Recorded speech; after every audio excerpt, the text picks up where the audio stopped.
ghouls, boils, ghouls, and everyone in between. This is EASTLOS Lucha 12, Lucha de los Muertos. Hello, ladies, gentlemen, boys and girls, and everyone in between. My name is Jordan Castle, joined in the booth once again by the incomparable, the one and only Marty Quinn. And Marty, what a card we have on tap for the folks watching at home, free and live on YouTube. Absolutely. Buenas luchas, everybody. We're getting it started off tonight with a contest between the one and only Alec, Tomas, here to prove a point and establish himself as a bully here in EASTLOS Lucha at the Don Quixote in beautiful East Los Angeles, California. He is going to be facing off against Rancho Camacho in just a moment to kick us off here tonight. We are live at the Don Quixote. It is a hot day in sunny Los Angeles, California, but it's even hotter. The action should be even hotter in between the ropes of that squared circle. And I gotta say, Alec Tomas, maybe not the nicest guy, maybe not the friendliest person, but I do love the choice of entrance music. Kevin Rudolph, he is severely underrated. His presence will be felt, and he's here to establish himself, like I said, as a bully, as a tough guy, as a force to be reckoned with here at EASTLOS Lucha. Alec or Kevin Rudolph? Alec, most certainly, yes. The same can be said for Rancho Camacho, bursting on the scene here at EASTLOS Lucha. A relative newcomer to our promotion here, but someone who's been making big waves all across the West Coast. Yes, Southern California is lucky to have Rancho Camacho as a homegrown talent here. We're very proud to have him here tonight at EASTLOS Lucha in this unseasonably warm October, but it's a classic Southern California fall. Everything's nice and sweaty and spooky. A little TMI, Marty, come on now.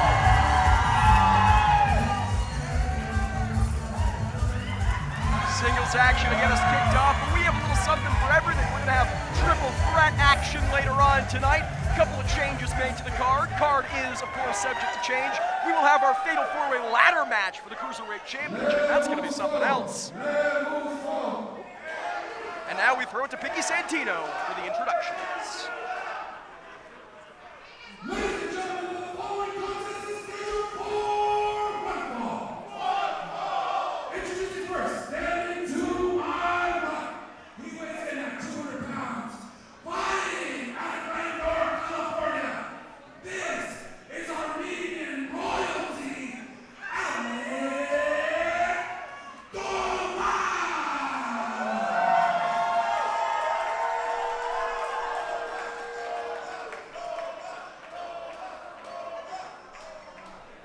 And his opponent, he weighs in at 181 pounds.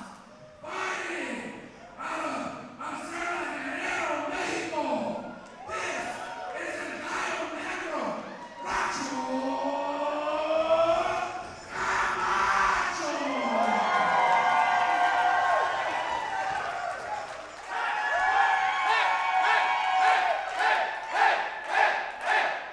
Camacho feeding off this excellent live energy that we have here tonight.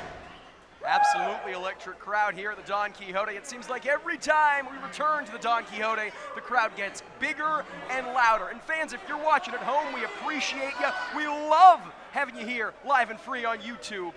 You gotta make it to the Don Quixote. You gotta see what EASTLOS Lucha is capable of live and in person. Of course, here in person, we've actually got a live band in the house tonight. Everything is popping off, and much like a Camacho shirt is popping off right now. He is popping off. He is showing us those pecs, and Alec Tomas, if we can get a shot of him, seems a little less than impressed, Marty. Unfazed is the word I would use here. Cool as a cucumber. His demeanor, he feeds off the crowd in a very different way. You saw he was just sort of like impassive while the crowd was cheer booing him, while Camacho is energized and living off of this reaction. So. Bell sounds, and we are underway. A waist lock from Alec Tomas transitions into a headlock. Tomas with a slight height advantage from my vantage point. Seems he's gonna have to employ that against Camacho. Because Camacho is a big man, and he's using all of that power right now, Marty. Unorthodox maneuvers there from Camacho. You want to use that hip strength, that base of your gravitational base, your low center of gravity, absolutely taking Tomas off balance as he bounces off the ropes here. Wow, flying head scissors, says Tomas into the corner. Tijeras there, and Camacho's not done. Springboard arm drag, putting the Lucha in Lucha de los Muertos. Once Once again, pumping up the crowd, pumping himself up, and pumping Tomas in the sky. Wow, patella neck breaker there. And he goes for the cover. Only a 2 count in the early going. Camacho had to know he wasn't going to put Tomas away this early on in the contest. Less than a minute into the contest, but he knows that every time he makes Tomas kick out of a pinning predicament, Tomas has to exert that much more energy. A nice chop there from Camacho. It only takes 3 seconds to end a match, and you never know which 3 it'll be. So every cover is a cry and an attempt to win. Tomas went for a chop of his own, but Camacho quick to duck. And it seems like he's not done with the chest of Tomas, but Tomas reversing the Irish whip. Camacho up and over, gets caught in the shoulders. Snatched out of the sky. Camacho, oh, wow. Camacho thinking he had the drop on him, but Tomas is ready. He's thinking ahead. And you can tell he's insulted by the way that Camacho is treating this ring as a discotheque. He does not have rhythm. Those hips do lie. You say discotheque. The Don Quixote literally has a disco ball hanging above the ring. So can you really blame Rancho Camacho? Look, it is the environment. It's just not. It's the place, not the time for that. Oh, there's never a time for a chop to the back if you're Rancho Camacho, but he is feeling the residual effects as Alec Tomas, a nice snapmare and a kick right to the injured neck. He is zeroing in on the back of Camacho here as he hooks the leg. Footprint there to mark the spot that he just welted with that chop, and another cover, but he kicks out at 1. Of course, I mentioned later on tonight the 4-way, the Cruiserweight Championship. Koto, Hiro, Paradox, and Wickett all vying for La Mosca, Eli Everfly's vaulted gold. And then, of course, in our main event, Marty, Doble Cara head-to-head with the champion, Chris Nasty. Alec looking to steal it here. Oh, cover, and the count. No such luck, only 2. Doble Cara challenging Chris Nasty, trying to reclaim the EASTLOS Lucha Heavyweight Championship in 3 stages of hell. Every time that Doble Cara has stepped in the ring with Chris Nasty, they have reinvented violence here in EASTLOS Lucha, and I have no doubt that our main event is going to be the exact same case. Absolutely. A chop like a shotgun from Alec Tomas, suplexed into the middle of the ring, and another cover here. Could be all. Deep cover, deep hook, but still only a 2. Jordan, I could not be more excited for those title matches that you mentioned tonight. Both of them promise to be vicious and bloody, which is exactly what we want for an October show. And I question this. Alec Tomas going for the dancing, jaw-jacking with the official, yelling at the EASTLOS Lucha faithful at ringside. He has Rancho Camacho down. He has Camacho neutralized. I don't understand why he's wasting this opportunity by showboating. You may call it a waste. I call it presence. Again, Alec Tomas, he's here to make a statement. He's here to make himself known. Is the statement that he's a very bad dancer? Is that the statement? Whatever it is, whatever it takes for you to remember him next month, you're going to remember the name Floats Alec Tomas over. as he goes for a cover here. Only a 2. And I wonder if he didn't spend that time arguing with the official, if he didn't spend that time mocking the fans, if he didn't spend that time with the terrible dance moves, would he be the victor right now? You know, you call the dance moves terrible, but they look like the spitting image of what Camacho was doing when he came into the ring. Camacho, he's got style, man. He's got flavor. It's that intangible, that it factor. As an unseasoned, rhythmless individual myself, I can't tell the difference. You and Alec Tomas have that in common as he gets caught with a big thrust kick there from Rancho Camacho. Educated feet being put to good use. Enziguri got Tomas on roller skates. Deadlift German suplex there. Tomas still folded over like a piece of paper. Like a proverbial accordion. You talk about the mariachi band we have here, but Alec Tomas quick to regain control. And Camacho rebounds off the ropes. Another huge kick. That heel hooking kick. And now he's up on the shoulders. Fireman's carry. Goodness gracious. Goes for the cover. And almost a cartwheel Death Valley driver there, but still it wasn't enough. You know, I've had some fun making fun of the dance moves of Alec Tomas, but he is a very, very impressive competitor. The fact that Rancho Camacho has got him down on his feet, has regained control, is very, very impressive in and of itself. And that was maybe the deadliest DVD I've seen since the ring. That might be the deadliest super kick I've seen ever, period, full stop. And Tomas looking for that tiger bomb, but Camacho reverses it. Hurricane Rana. 2. Still only a 2. Tomas, we have seen win several matches with that tiger bomb. I thought that was going to be all, but Camacho wily and reactive, very quick to escape. And to turn the tables here, my goodness, twisting cutter off the top. This could be it. Siete Uno Cuatro could mean 1, 2, 3, but only a 2. Siete Uno.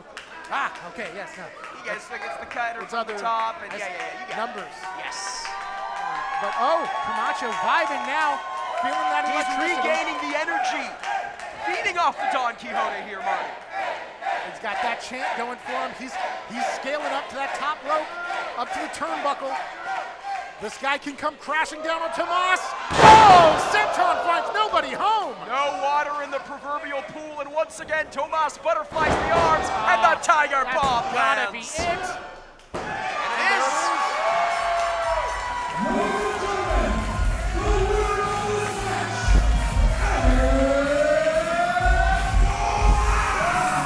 A valiant effort from Rancho Camacho, but tonight, Armenian royalty coming out the victor. Alec Tomas, a man on a mission. Like I said, he was here to make a statement. I talked to him before the show. He said that he wants EASTLOS Lucha to remember his name, and I think he's well on his way. Look at this, just that. slow motion as we take another look. Camacho just drilled downward, perfect positioning in the center of the ring. Absolutely nowhere for Camacho to go. Perfect form, getting those feet over the shoulders. I might not like the dancing, I might not like the attitude, but I do like that we are hearing Kevin Rudolph once again. Whatever it'll take to make you happy to see Alec Tomas with a victory under his belt. And again, Alec Tomas, a very impressive athlete. A victory against Rancho Camacho proves as much. I'm not sure he needs the showboating. I'm not sure he needs the cockiness. I'm not sure he needs this holier-than-thou attitude. But it seems to be winning him matches, so what am I to say? And a rubber chicken. It's that sort of reaction with the crowd. You know, that rubber chicken is what people are going to remember. There's been a lot of rubber chickens in the squared circle this year. I don't know what that's all about, Marty. I'm out of the loop. I wish someone would explain it to me. Rancho Camacho bursting onto the scene here in EASTLOS Lucha, looking very impressive in defeat. The crowd with the chanting right behind him. He's made an impression, and he's made some fans at this show tonight at Lucha de los Muertos.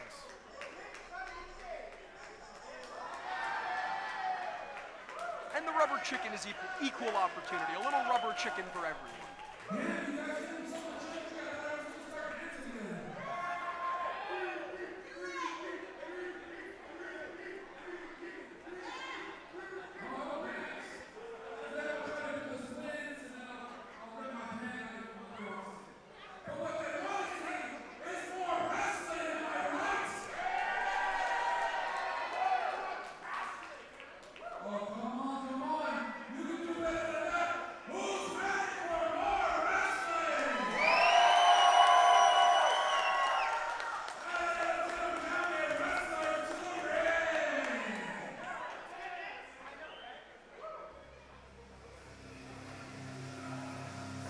Marty. This is music that I'm familiar with. I don't have this match on my sheet here. Indeed, this sounds familiar to me, but it's not showing up on my program notes. That is, of course, Diablo Azteca, who looked very, very impressive back at EASTLOS Lucha 11. Did not come away with a victory on that evening. But he looks ready to wrestle, but what's he doing here? He's geared up, he's ready to go. He has a surprise in store for us. Maybe he's got a mystery opponent, maybe calling somebody out. Last time there was a mystery opponent, Jordan Cruz made his EASTLOS Lucha debut, so I would not be opposed. Let's see what he has to say.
Diablo Azteca calling out Robby Phoenix, the man who defeated him was recently here in EASTLOS Lucha.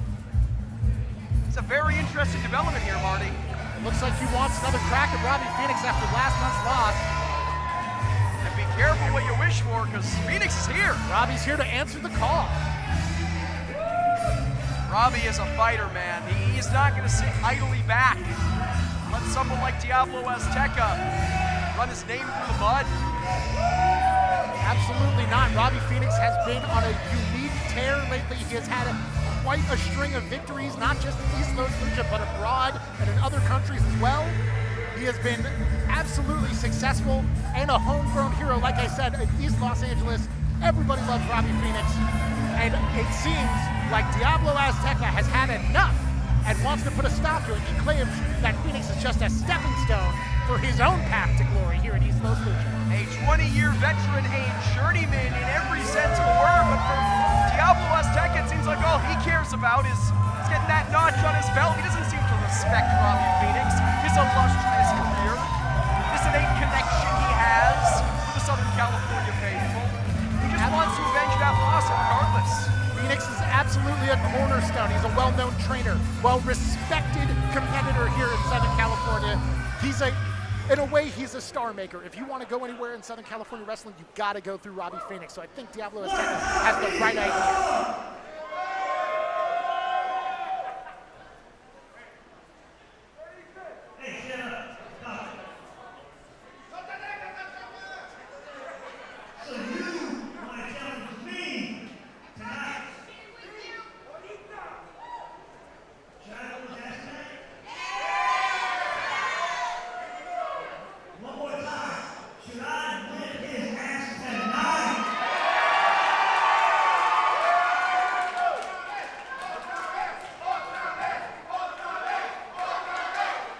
Chants of otra vez coming from the crowd.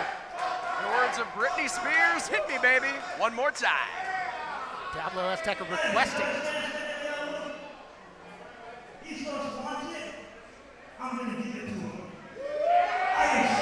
He's a man of the people. You gotta give the people what they want. Oh, no. Oh my goodness, before Picky Santino could even start the introductions, Diablo Azteca with a hot start, attacking Robby Phoenix while his back was turned here. Robby Phoenix didn't even have to respond to this challenge. Azteca just hijacked the ring and refused to leave until Phoenix came out. Phoenix did him the favor of showing up for this, and he treats him like that with a shot to the back of the head before the bell even rings. Phoenix going for that monkey flip, but Diablo Azteca had it scouted. Irish whip from pillar to post. And now Phoenix off the ropes, another Lucha arm drag there. Robby Phoenix with the toolbox. Like I said, he's a well-respected trainer. He's got all of the tricks up his sleeve. He's taught them to everybody that you know, love, and respect. So you cannot catch him by surprise with an arm drag variation. He's seen it before. And another one sends Azteca to the outside. Maybe he's rethinking this challenge. I was gonna say, you say that you can't catch Robby Phoenix off guard with an arm drag. He can certainly catch you off guard with an arm drag. And Diablo Azteca evidently learned that the hard way. Azteca reassessing his thoughts now while Robby Phoenix now getting heated. Wants to bring the fight over to Azteca. Well, can you blame Robby Phoenix? He was attacked from behind before the matchup even began. Of course, before being challenged, he was backstage probably having a cup of coffee, relaxing. But Phoenix always geared up, always ready to go. He just wants to get this fight over with. He wants to stomp Azteca into the dirt and move on with his day. And what is that the fans are chanting here, Marty? I only took Spanish for a couple of years in high school, so I'm a little reticent to try to pronounce that one correctly. I don't think it's very nice. No, it is certainly not. Diablo Azteca up on the apron here, catching the official between himself and Robby Phoenix, and now, I believe a flagrant break of the eyes there. Diablo Azteca has regained control. Referee Charlie Wu just trying to stay on his feet there, did not see anything untoward happen from Diablo Azteca. That is the advantage that Diablo Azteca has as a luchador who wears the traditional lucha libre mask, who wears the traditional facial garment. Robby Phoenix's face is exposed in a way that Diablo Azteca's just isn't. That is true. You do have to factor in there can be a visibility lost if that mask gets askew or messed up in some way. There are drawbacks, pros and cons to being masked or geared in different ways. An aesthetic double-edged sword, if you will. Correctamundo. Is that Espanol? That is my very limited Espanol. Yes, correctamundo. You can tell by my accent. Robby Phoenix in a world of hurt here. The tide shifting almost instantaneously after that, shall we say, dubious rule bending from one Diablo Azteca. I understand Diablo Azteca's point of view here, though. Last month, he took Robby Phoenix to the limit. Oh, man. Sidewalk slam backbreaker there. And now he's pressing and stretching Robby Phoenix over his knee like that. But they went hold for hold. They went throw for throw last month. Robby Phoenix barely escaped with what I would say is a desperation cartwheel bomb off of the top rope. I don't know what Robby Phoenix has left to give, what new surprises he can after this match. But Diablo Azteca clearly saw himself crossing that finish line, and he wants to make that vision into a reality. This was obviously a very calculated effort by Diablo Azteca, as he yells at referee Charlie Wu here to make the cover. Indeed he does, but still only a 2. I wonder, as I mentioned before with Alec Tomas versus Rancho Camacho, if he had gone for the cover immediately and not spent the time jaw-jacking with the official, would he have won this match? We'll never know. Wrestling is always about those questions, like what ifs, what could have happened, what could have been. And it looks like right now Robby's building up a head of steam off the ropes, and it's cut short by Azteca's elbow. As I was saying, Diablo Azteca has clearly had this one marinating for a very, very long time. He has been stewing on that loss to Robby Phoenix as he tries to avenge it here with a pinfall. Hooks the leg, but only a 2. Even though this match was only officially confirmed seconds ago, Diablo Azteca has clearly been concocting this plan for a very, very long time. This, you have to assume, an immediate surprise for Robby Phoenix, so Azteca no doubt more prepared. He's had a drawing board to go back to. Robby Phoenix improvising like jazz here, but again, it's going to be hard to catch Phoenix off guard as he's getting stretched out here. With the assistance from the top rope, out of the vantage point of the official. Charlie Wu, though, now a little wary of it, keeping his eyes open. Trying to see about that leverage change, and a hip toss gets Phoenix free, but his back is stinging. Yeah, he may have escaped, but wasn't a second too late, as Phoenix still nursing that lower back. Of course, like I said, last month, Azteca had victory just a fingertip away. And if he's coming prepared, like you said, just that little bit of psychological advantage of just knowing that he had Phoenix on his plate tonight could put him into the victory zone. While Phoenix is looking like a sack of potatoes, absolutely knocked out. I mean, he is done right now. Barely any movement. He's barely twitching here. Is Robby Phoenix as Diablo Azteca continuing the disrespect, going for a cover. Hooks the leg, the count 2, and got the shoulder up. Robby Phoenix still in this match.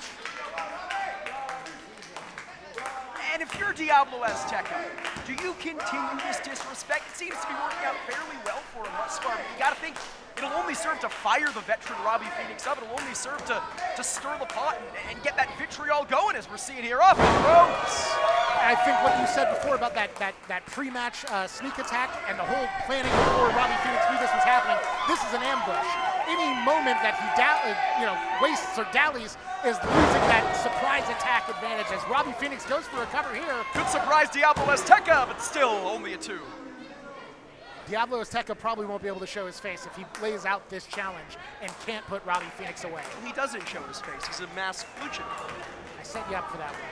Off the rope. Off the ropes goes Phoenix here, taking Diablo Azteca down. Nice agility from the big man. Again, full of surprises, attacking that knee where a lot of other wrestlers would go for a body shot, maybe a head shot or something for a kick. Robby knows that a shot to the knee will take you to the mat just as fast as anything else. Well, especially as a luchador, you need those legs to flip and fly around, that lucha libre offense. The legs are imperative. And Robby Phoenix knows if he can cut those tree trunks off of Diablo Azteca, he is one step closer to victory. But now it's Azteca with a shot to the mush and an Irish whip. Oh, Phoenix blocks the whip by grabbing onto the rope and is ready with that wheel kick. Nice spin kick there from Robby Phoenix, but he has to capitalize. He is so tuckered out at this juncture, but he has to go for the cover or keep the offense going if he has any hope of beating Diablo Azteca. And indeed, drapes the shoulder over, but still not enough. Again, like you said, those pauses between covers. I know Robby was just trying to get his head on straight, but if he could have possibly just landed on Azteca, that could have been the match right there. Both these men now trying to regain their breath and get back on their feet. Robby Phoenix, it seems, Shades of- first up to a vertical base. Shades of last month's match where we saw a similar moment where we saw referee Charlie Wu counting both of these men almost to a double count out for a moment while they had to recover on the mat. I mean, Marty, this one has gotten very, very personal very, very quickly. You know that neither of these competitors would be satisfied with a double count out. Oh, of course not. Especially not Diablo Azteca, who's clearly been stewing on this for 30 days. Azteca gets the boots up here. Phoenix goes for it once again, and this time tries again for the monkey flip, but he has been perpetually unsuccessful. The monkey flip not in his favor here tonight, Marty. This top turnbuckle predicament is a dangerous spot to be for anybody. But again, shades of last month's match. This is where they were when Robby Phoenix was able to end it. Maybe this is part of Diablo's message here. Azteca wants to put him away much the same way. Robby Phoenix knows he can nail afford offense from that top rope. Oh! But he's gonna get it either way. Nice avalanche arm drag from Diablo Azteca. Coming down from that high up, always dangerous. Always dangerous and always effective here. And both men are down for the count here. Again, neither want this match to end in a double count out.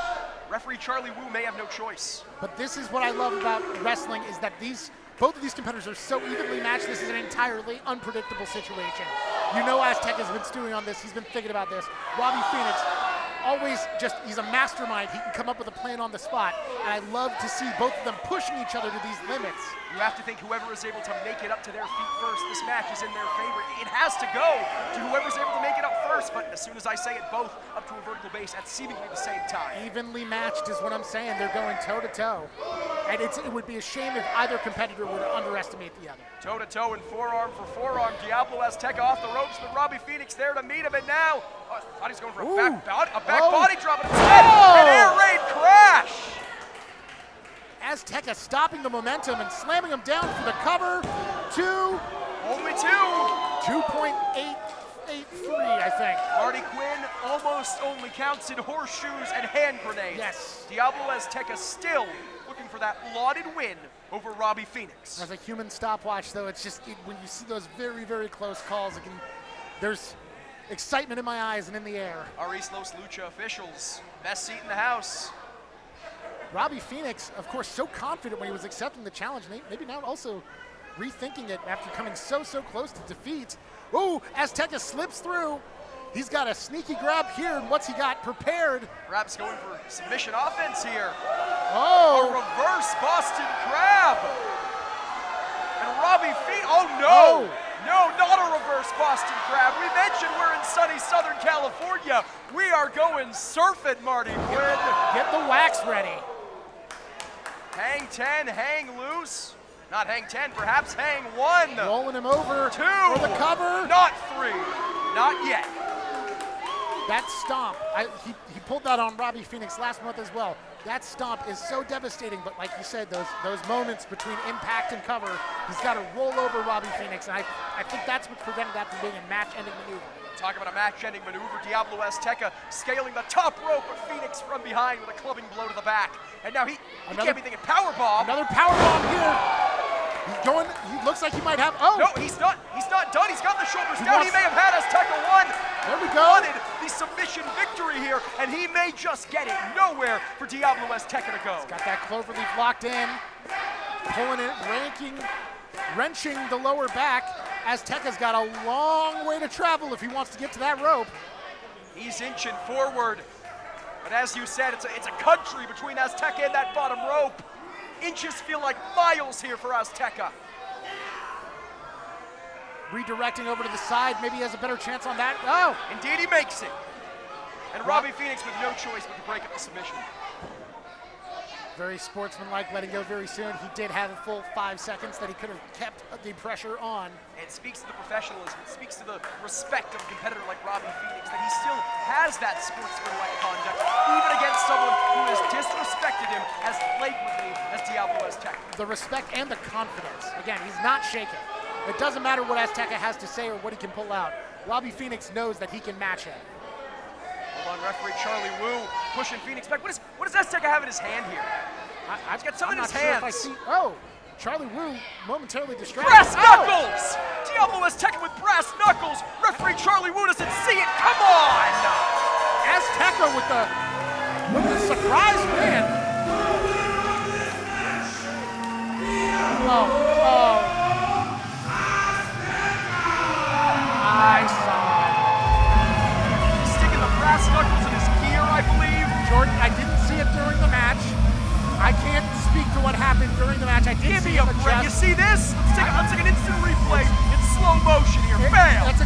got to the top of the head. It's just with brass knuckles. Or wrist tape. He magically put wrist tape on under the ring. That magic wrist tape just knocks Robby Phoenix out cold. I'm just trying to have some sympathy for our official here, Charlie Wu. Things are happening very quickly. Oh, no. Okay, now this is just disrespectful. Get someone out here, come on. Diablo Azteca, you proved your point. You won the match. You want to end the man's career too? Jordan, don't say get someone out here unless you're willing to be the one to get out there. I'm not about to be getting out there. I'm not making any calls for peacemaking. It's easy to be a big man. It's easy to be a tough guy. You got brass knuckles. It is an empowering feeling.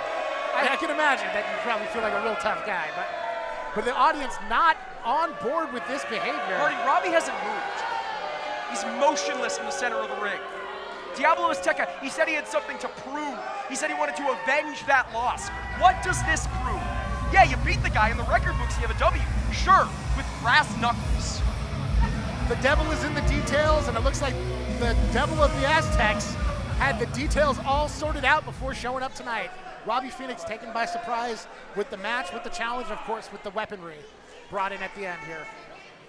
We're gonna have to get somebody to clean up the mess while Pinky Santino perhaps starts to introduce our next match.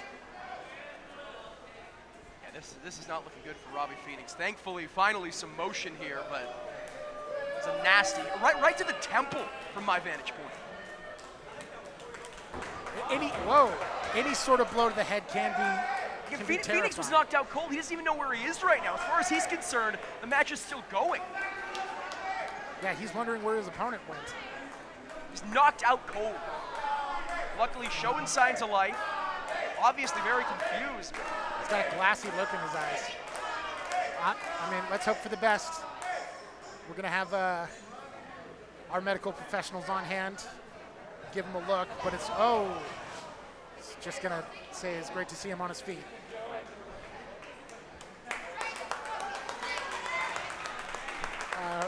Folks, we're sorry you have to see this both live and at home. This is not what EASTLOS Lucha is about. Again, it's live TV. We're rolling with the punches here, but this is I don't know what to say, Marty.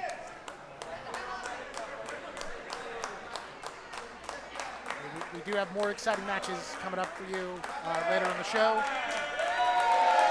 Oh, there we go. Phoenix able to walk out with the help of the official on his own 2 feet. We'll do our very best to get a medical update on him when we can.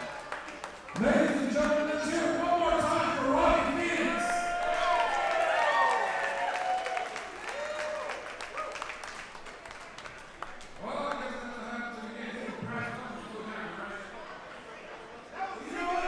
Who's ready for more wrestling right here? No. We saw a couple of singles matches. How about we switch it up? Who's ready for a tag team match?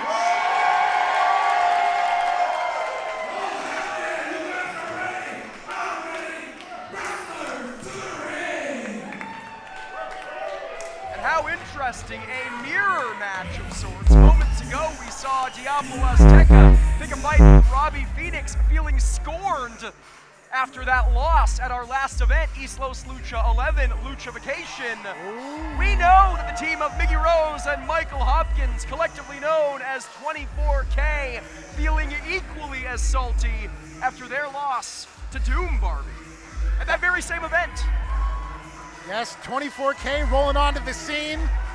They got something to prove. They're here to collect as much gold as possible. I gotta say, both of them riding together, very Jack and Rose Titanic style. I don't love these guys. I don't love their attitude, but it's pretty great. But they love each other, and that's what's important. You know, there's a connection there. That sort of tag team synergy is gonna take them a long, long way. Well, they did look very, very impressive, albeit with some rule bending back at EASTLOS Lucha 11, unable to clinch a victory against Delilah Doom and Barbie Boy, but looking very, very impressive nevertheless. Miggy Rose jaw-jacking with some of the crowd here. Hopkins taking him on a tour with the scooter. They're parking the scooter over by the entrance ramp. That rubber chicken has a bone to pick with everyone. Well, he's found a great place to sit, you know. Get to know all of these wrestlers very intimately.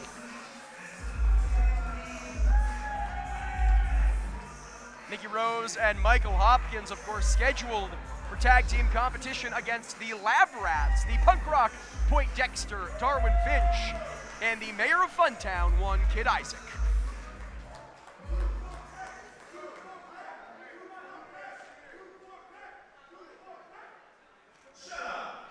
Ooh. It's not nice, it's not kind.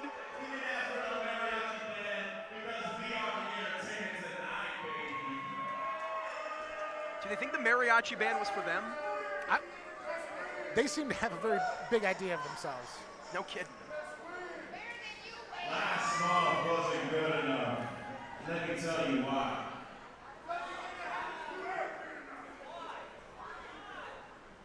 Because 24 bait doesn't take second place. We chasing gold, and silver ain't gold, and it don't look good on me, Michael Hopkins, or the short king, Mickey Rose. The Short King, Mickey Rose. I'm loving that name. Tell him, King. Hopkins! Give me my throne! The Short King on his tall throne. So this is what we're doing? Okay. I would prefer it if you would show some respect to your Short King. I guess he has dominion over me, not you so much. Second place, silver trash in the crowd right now.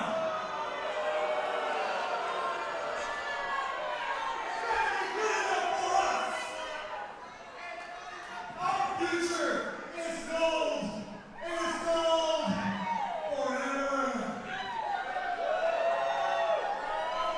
So is he the king of short people, or is he a short person who is king, or is it both? Is it sort of double entendre? I've always taken it that he is the king of short people. Okay. And I just show deference to any Short King to be on the safe side. I mean, he's shorter than Michael Hopkins, and enough with the rear shaking and the butt smacking and the gyrations, and what is this? Whoa! Darwin solo, and it looks like Chewbacca is here with him. Getting shot into hyperspace a long, long time ago in a galaxy far, far away. But also right here and right now, the Lab Rats coming out with a bit of an 8-bit flavor of Star Wars plan. That does look somewhat like Darwin Finch, but I had no idea Chewbacca was a trained professional wrestler. Oh, of course, yeah. He wrestled 300 matches and retired with a record of 299 and 1. Who was the one? Actually, no, I'm thinking of Abraham Lincoln. Right. Sorry, that's Abraham Lincoln. Common mistake. Yeah. Abraham Lincoln, Chewbacca, pretty much twinsies. I gotta say, Darwin Finch with a much better solo than the unfortunate 2017 film of the same name. Oh, come on now. Donald Glover is Lando? Following contest is a tag team match, and it is scheduled for one fall. Introducing first, weighing in at a combined weight of 365, fighting out of Rin City. This is Michael Hopkins and Mickey Rose. They are 24 Gang!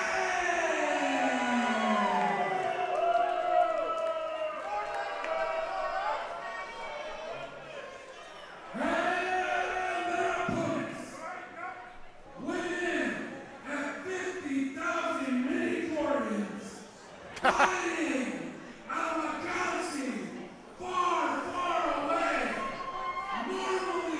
Normally, they are Darwin Finch and Kid Isaac, the Lab Rats, but today, they are Darwin Solo and Kid Chewbacca.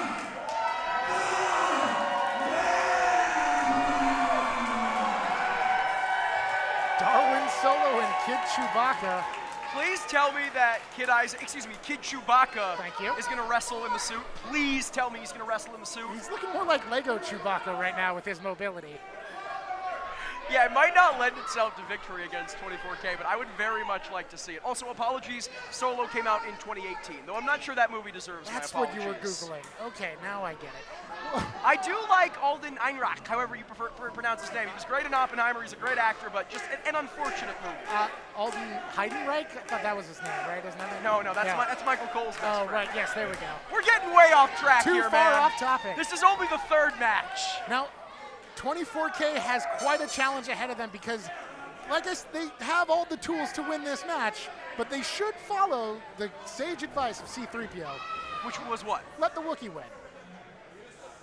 You say they have all the tools. Do they have blasters? Do they have lightsabers? Do they have the Force, man? Look, hokey religions and I don't even know the lines anymore. I haven't seen a Star Wars movie since about 2018. Something turned me off around that time. I can't remember what. A Han headlock takeover here from, was it Darwin Solo or Han Finch? I forget. Darwin Solo, I think. Okay. And he's noogie Michael Hopkins here. A Wookiee noogie, perhaps. Oh, please now. I'm blushing and sweating for just you saying that. Hey now. And a toe stomp there for Darwin Solo, shaking it off as Hopkins now tags in Miggy Rose. Yeah, 24K hate fun, I think. Miggy Rose here, control of the arm. 24K versus the 4K UHD print of the original trilogy. And some more gyrations from Miggy Rose. To quote another great commentator in one Ian Riccaboni, can we get the big red X on the screen? Because no one needs to see that, but everyone needs to see this high-octane offense. Kip up there from Darwin Solo. The punk rock Poindexter should not be mistaken for a minor threat. He is truly going to be a dangerous opponent at any time and any place with what a daring arm drag off that top rope. He may be a scoundrel, but he's an athletic one. Darwin's one of the most down-to-earth guys. He is not stuck up, half-witted, or scruffy-looking. Nice jawbreaker there from Miggy Rose. Tags in Michael Hopkins. Got to give the devil their due. 24K with frequent tags. That is the name of the game, especially against an established tag team like the Lab Rats. But and here we go. In comes the Wookiee. And he's wearing, oh my God, he's wearing the outfit. This is incredible. Oh my goodness. I was talking to this team backstage. Chance for Chewie. The Don Quixote has come alive for Kid Chewbacca. I don't think that the crowd is chanting for Quaker Oat bars right now. Here comes Chewie again with the double. He's got him by the necks. Oh, Chewbacca choke slam! Chewbacca choke slam! Chewbacca choke slam! When asked about their strategy before this match, Kid Chewbacca told me, it's really good. Thank you. Another jawbreaker there. Oh no! Rose, neutralizing Kid Chewbacca. A little too swept up in the adulation from the Don Quixote. Oh. Come on! Are they ripping at it? Are they tearing him out of there? That's his face! Oh, That's his no. body! Oh no! He's lost all that muscle mass. You monsters! But oh my, what's this? Lightsaber in hand! The skeleton of Kid Chewbacca! And it was Kid Isaac in there all along! No, it's Jed Isaac. Get it?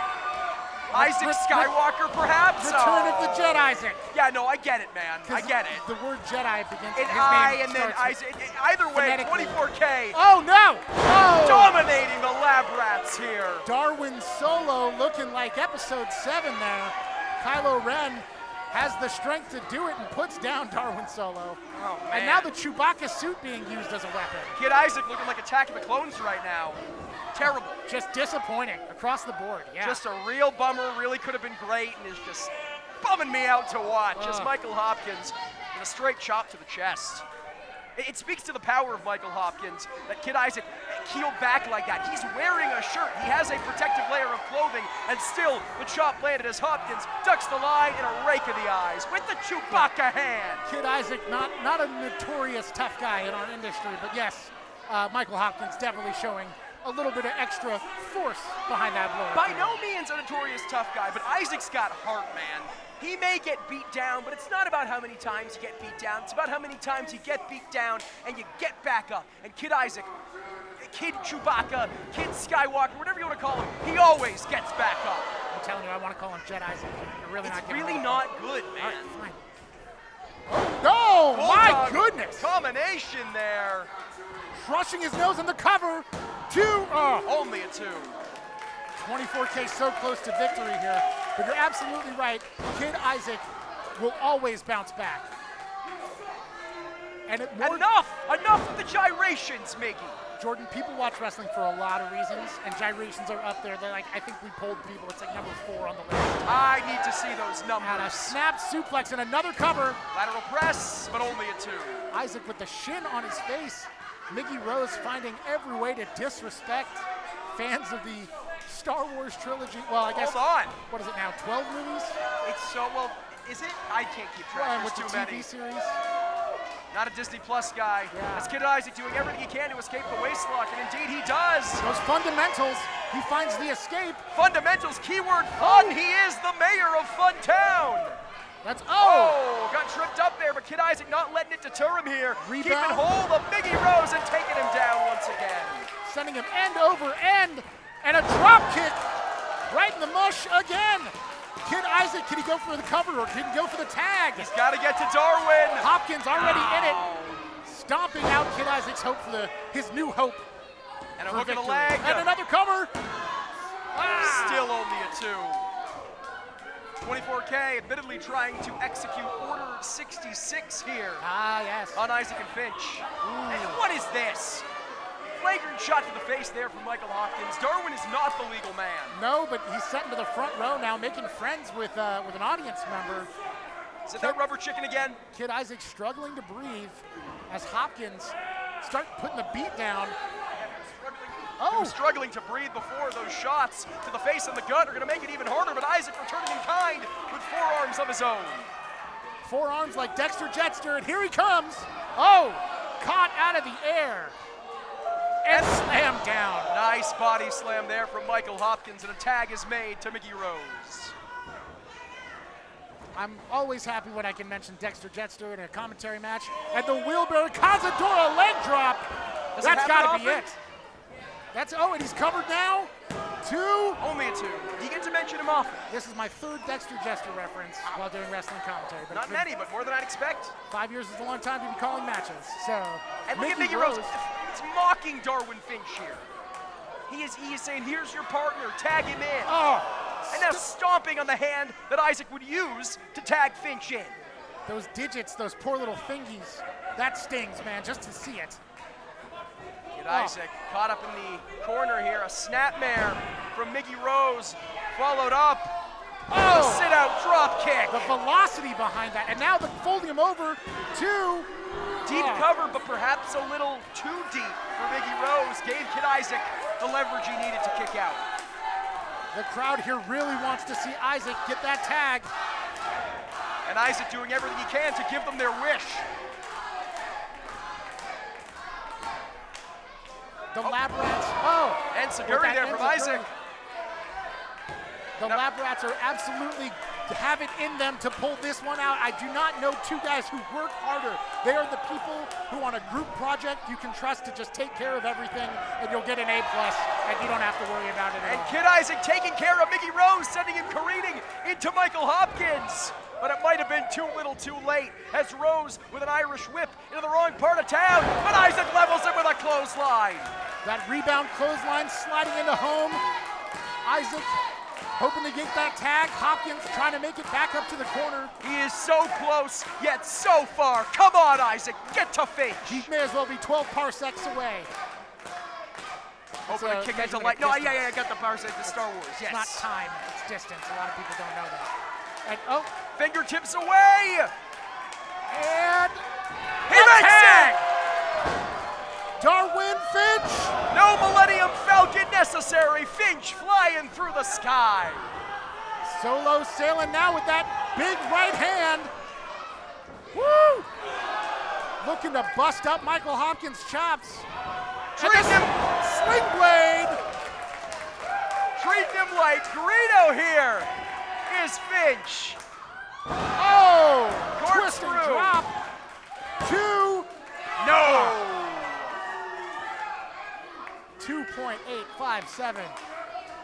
Mickey Rose now coming in. Finch catches him by surprise. German suplex there. I didn't know Han Solo ever went to Germany. I didn't know the Millennium Falcon ever took him there. It's a Corellian suplex. That's what it is. A Cloud City suplex. Yes. Speaking of Cloud City, they're going to the high rent district. Finch using Isaac as a makeshift backpack and a double senton. Yeah, wow. Gonna cover. Mickey Rose recovers enough to break up the pinfall. Yeah, Isaac feeling the residual effect of that. I think it might have hurt him a little bit in addition to hurting Michael Hopkins, and Mickey Rose taking that moment to break it up, and look at this! An elegant weapon of a civilized age after that Twin Suns Tatooine senton. Like Obi-Wan passed to Luke, Darwin passes to Isaac. The lightsaber in hand, and Hopkins knows he can narrow forward. A hit with the lightsaber. But he's gonna get it anyway! Runs him through. Shades of Kylo and his father Han. You think that's traumatic for Darwin to see? To see right in front? No, I don't know. I mean, Darwin's seen a lot in his days. And also the lightsaber automatically cauterizes the wound, so there's no blood. That's why there's no blood. He'll come back as a ghost anyway in a few volumes of EASTLOS Lucha. But look at this, Mickey Rose catching Kid Isaac, and Michael Hopkins capitalizing with a big flying forearm. The double team disintegrates, and now Solo caught all alone. Riz Turner! And that's got to be all. And this chapter of the saga, continues! It is not over yet. Kid Isaac breaking up the pin. Finch survives. Now Hopkins sending Isaac to the outside, had just about enough Viz interference. Oh no, low bridge. And now Kid Isaac has Hopkins measured. Can he clear out the riffraff? Drops on Hopkins on the outside. Goodness gracious. Can Darwin capitalize in ring? And fans, we can make all the Star Wars jokes we want. That is a hard cement floor. You know both Isaac and Hopkins are feeling it as we take another look in glorious slow motion. Nasty landing for both. Meanwhile, Mickey Rose, Darwin begging for it. He's saying, take me out, put me out. I'm sorry, I love you, but Darwin suckering him in. I know. That is incredible. And Darwin strikes back with the lariat. 5 stars, 100% on Rotten Tomatoes. And they're tuning up the band for a little bit of jizz music. Oh, come on now, it's called Japs. They renamed it because of exactly that. And the high knee, and the bully buster. Unfriendly fusion. Mickey Rose, Hopkins. Crash landing on a hostile planet with sending Kid Isaac like an asteroid. Unfriendly fusion was still not enough.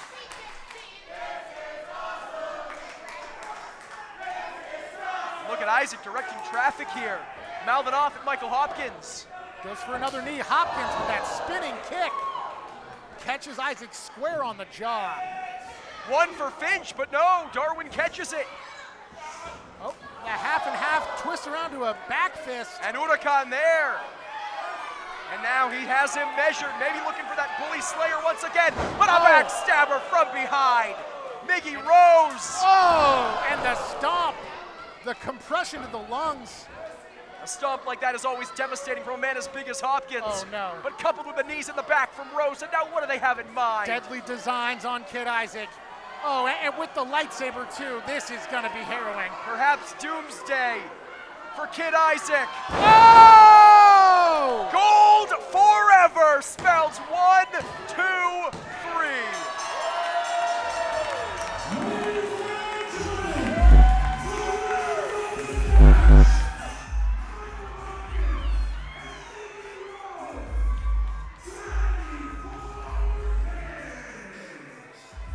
Well, a disappointing outcome for the fans here at the Don Quixote, but what a matchup. Absolutely. Always full of surprises. I was not expecting to see a Wookiee at any point this evening. So, that's always great. And it was this, the Gold Forever combination tag team offense from 24K that secured them the win. The Lab Rats licking their wounds, but have plenty to be proud of tonight. This is the best entry in the Star Wars saga that I have seen in years. Right up there with Empire. Are you a Last Jedi guy? Look, I don't want to get any hate mail, so I will abstain from answering that. So the answer is no then? The answer is yes. I am definitely a Last Jedi guy. Oh, that's what I like to hear, Marty. All right. I'm sorry for forcing your hand. If we were going to continue working together, I needed to know. At 24K riding out on their scooter. Oh, I guess taking one last victory lap. Quite literally, yeah. We are ending this match the exact same way it began, with a ride around ringside. Glistening with sweat and gold. 24K saying they are not content with number 2. They are not content with the silver medal. They want gold, and you gotta imagine a victory tonight against the Lab Rats, Star Wars or otherwise, gets them one step closer. Silver and gold clashes too much, Jordan. Don't tell that to the snowman from Rudolph.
You know, Marty, we made a lot of movie references in our last matchup, but I'm gonna throw you one more. This one with shades of the Karate Kid. It is Daniel versus Miyagi. We made a lot of jokes. We had a lot of fun with the Star Wars match. This promises to be a bit more emotional as Jordan Cruz faces his mentor, SoCal Crazy, in the ring tonight. People got stabbed with lightsabers. You can say it wasn't emotional? Are you heartless? I am indeed heartless. I had to get one more in there, I'm sorry. All right. But nevertheless, no laughing matter for Jordan Cruz, making a shocking EASTLOS Lucha debut back at Volume 11 Lucha Vacation, filling in for his trainer, his master, SoCal Crazy. Had to pull out because of a family emergency last minute, and the modern Spartan, he stepped up to the plate against one El Primogenio Tribeca. What a matchup that was. Absolutely, I was lucky to be here, lucky to see it, and I'm excited that we get to see Jordan Cruz now test his mettle against the man who taught him, well, not necessarily everything he knows, but got him into the wrestling business. SoCal Crazy. Perhaps taught him much of what Jordan Cruz knows, but certainly not all of what this man knows. And with SoCal Crazy, you don't know what he knows or what he's thinking. SoCal Crazy isn't just a nickname. His thought processes, his mental game. He has been wrestling longer than Cruz has been alive. You don't know what you can't predict what he's got in store for his former student. A veteran of over 2 decades. Marty, I was less than 1 year old when this man started wrestling. I am an old person, Jordan. Thank you for pointing that out. SoCal Crazy with a little bit of love for that rubber chicken. A very impressive, a very amazing story personally for SoCal Crazy, which I'm sure we can get into after Pinky Santino's in-ring introductions, but a survivor of stage 4 colon cancer, returning and miraculously making his way back to the ring.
Fuerte de la muerte, you said it.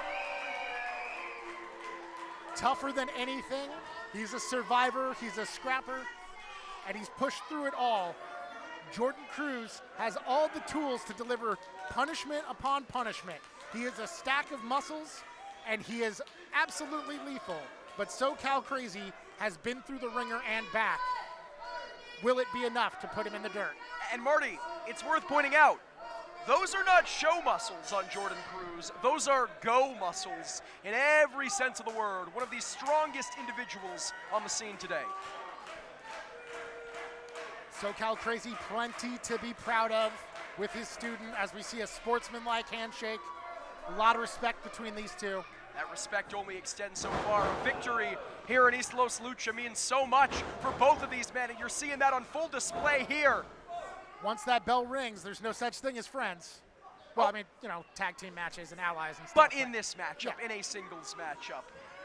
Again, it bears repeating, SoCal Crazy, a survivor. Oh, both shoulders down here. Both men getting those shoulders up, so evenly matched. They know each other so well, and I've got to be careful this one doesn't get finished before it gets started. Both men bridge it up here. Look at the torque.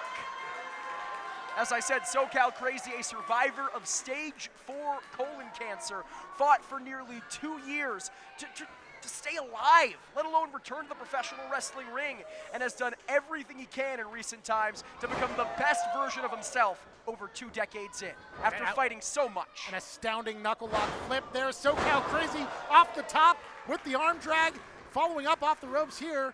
And a Tejera sends Jordan Cruz off into the corner, drop kick, and Jordan Cruz catching his breath on the outside. You gotta look up for that tilt-a-whirl crossface, the welcome to San Diego that has tapped out many opponents for SoCal Crazy over the course of the last 2 decades. SoCal Crazy calling his shot now, looking to go over the top. He's got to use that speed to neutralize the size and power of Cruz, but the modern Spartan wisely, if not a little cowardly, in his evasion. Jordan Cruz putting some distance between him and SoCal Crazy. Don't tempt him. He'll try it. He's going to make that jump. He's SoCal Crazy. He's not SoCal, you know, measured, thoughtful jumping. The name tells a lot. As Jordan Cruz having some words with the people, we are a far cry away from his match back at Volume 11 against El Primo Genio Tribeco. He's not the crowd favorite, not here tonight, against someone as beloved as SoCal Crazy. SoCal Crazy, like you said, has the heart, has shown that warrior spirit, is well loved all throughout Southern California, has trained so many people. Jordan Cruz, you know, premier among them. But yes, having the crowd behind you can be a difference maker, but when you see those knees. Shoulders down. Those knees, that tip of the spear, Jordan Cruz has so much power and devastation just packed into that body of his.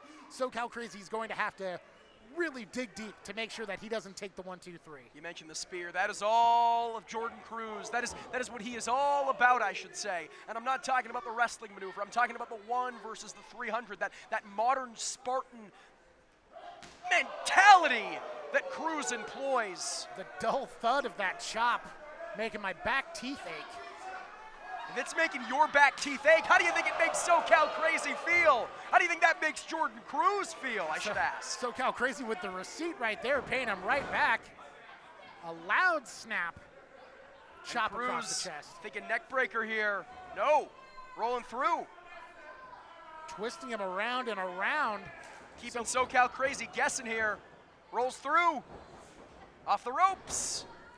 Sunset flip and gets Cruz down. What a kick out. Cruz again, too quick, out at 1. And SoCal Crazy looking for the backslide.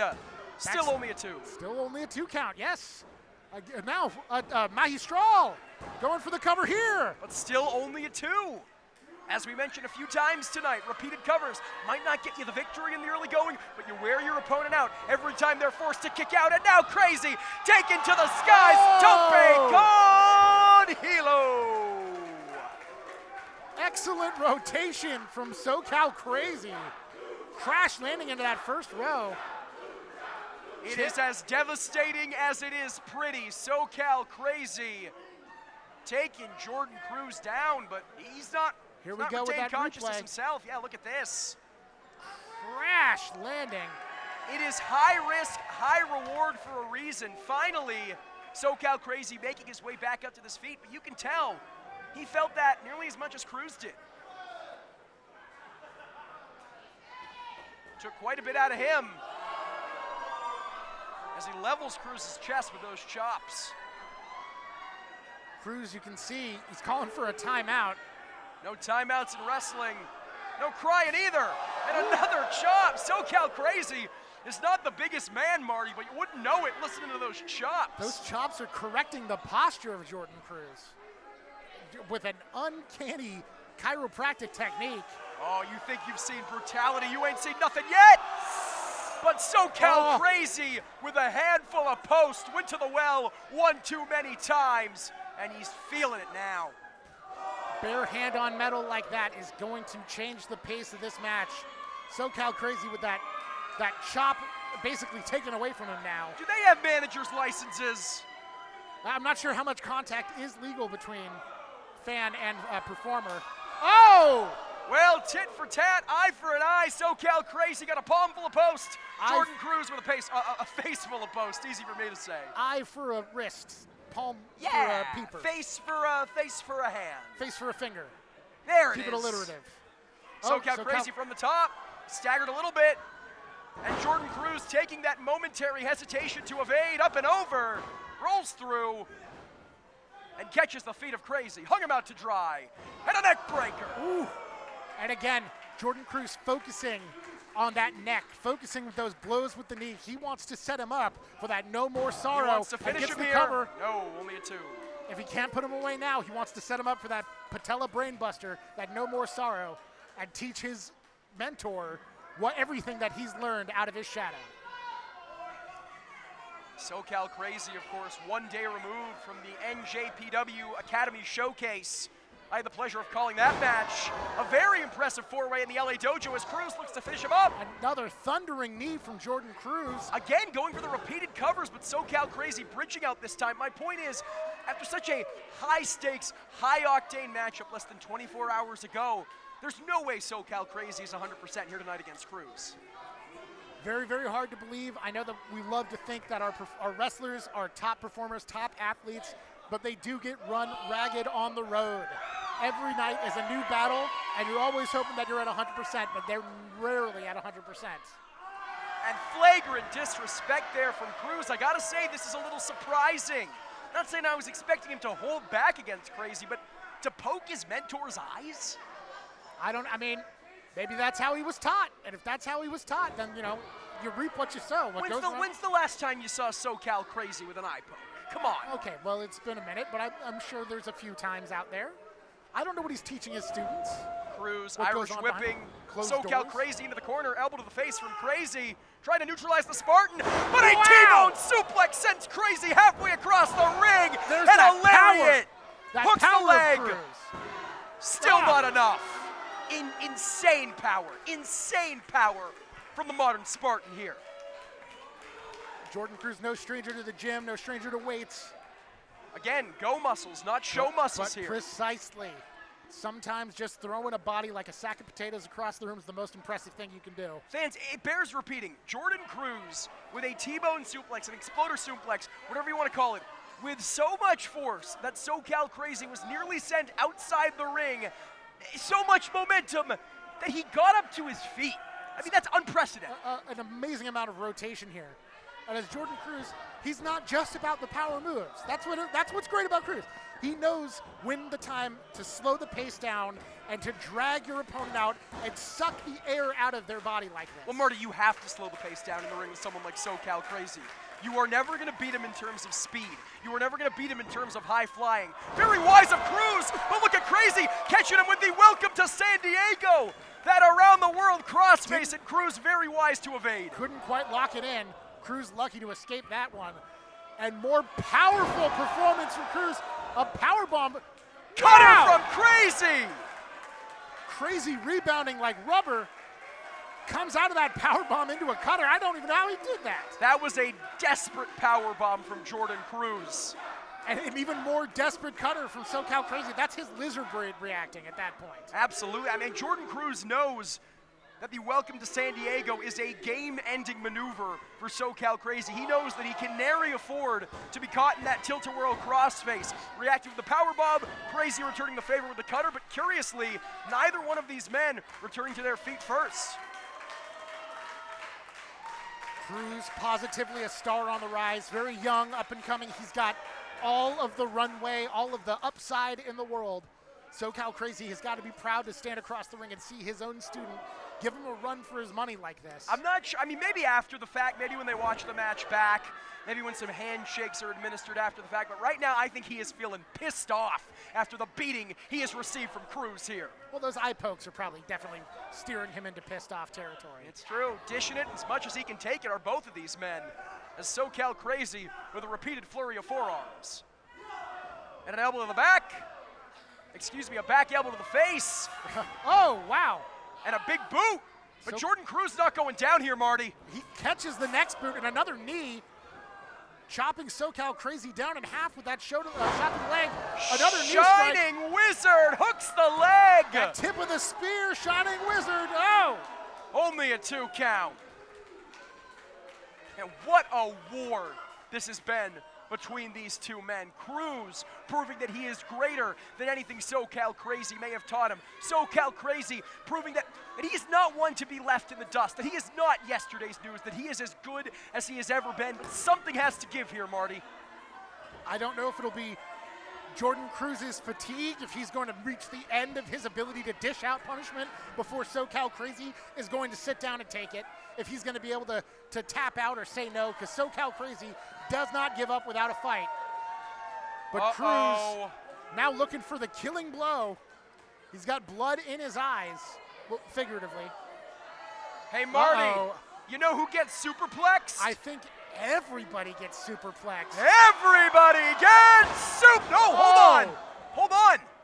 Dragging him down again. Jordan Cruz catching him in the rear naked choke. I think SoCal Crazy tried to escape that superplex. Cruz realized this, expertly transitioning into that rear naked choke. Both of these men have hours of tape on each other. I'm sure SoCal Crazy, if we know what's coming, SoCal Crazy knows what's coming, but I think Jordan was one extra step ahead of him. And SoCal Crazy is fading quick, nowhere to go. And again, showing the importance of grinding him down earlier with that previous choke. Marty, the arm is dropped twice. All he needs is one more. Charlie Wu. No! SoCal Crazy still in this thing. Not going quietly into the night here. Más fuerte de la muerte. Rolls through, trying to steal it. Cruz's shoulders were not down, able to escape. SoCal Crazy in the wheelbarrow roll up. He steals it! Just moments ago, I thought it was the other way around.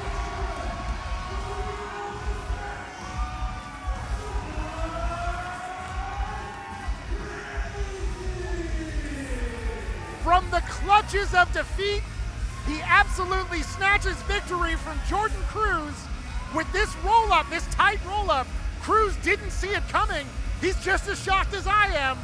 He thought he had this one all locked up. Blink and you miss it. You give SoCal Crazy an inch, he will take a mile.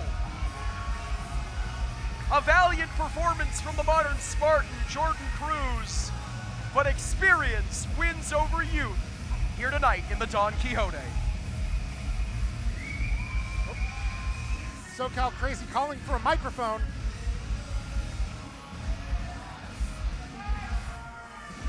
Looks like he wants to address the audience here at the Don Quixote. Jordan Cruz understandably looking very disappointed.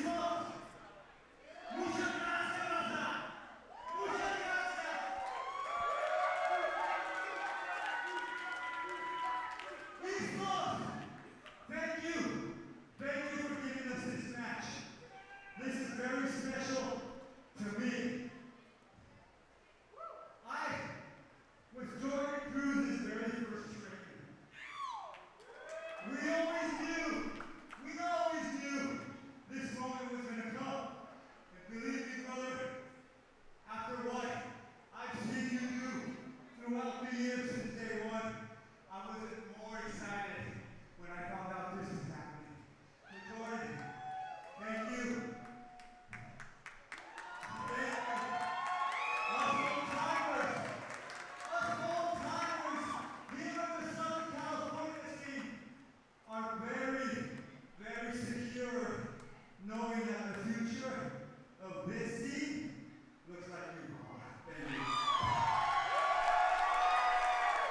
Respect earned and respect administered. What a moment between master and student.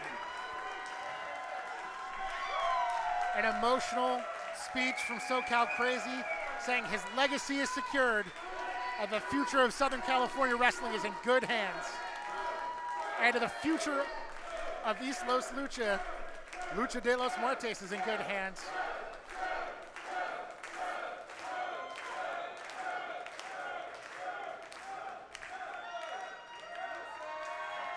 Jordan Cruz getting excellent response from the crowd, but folks, we will be entering an intermission shortly, but when we return, we have 2 title matches and a triple threat match coming your way. So please do not go anywhere. We are coming back with more Lucha de los Muertos in just a moment. Pinky Santino sending you off to intermission.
Welcome back, Boyles, Ghouls, and everyone in between. Jordan Castle joined in the booth by Marty Quinn.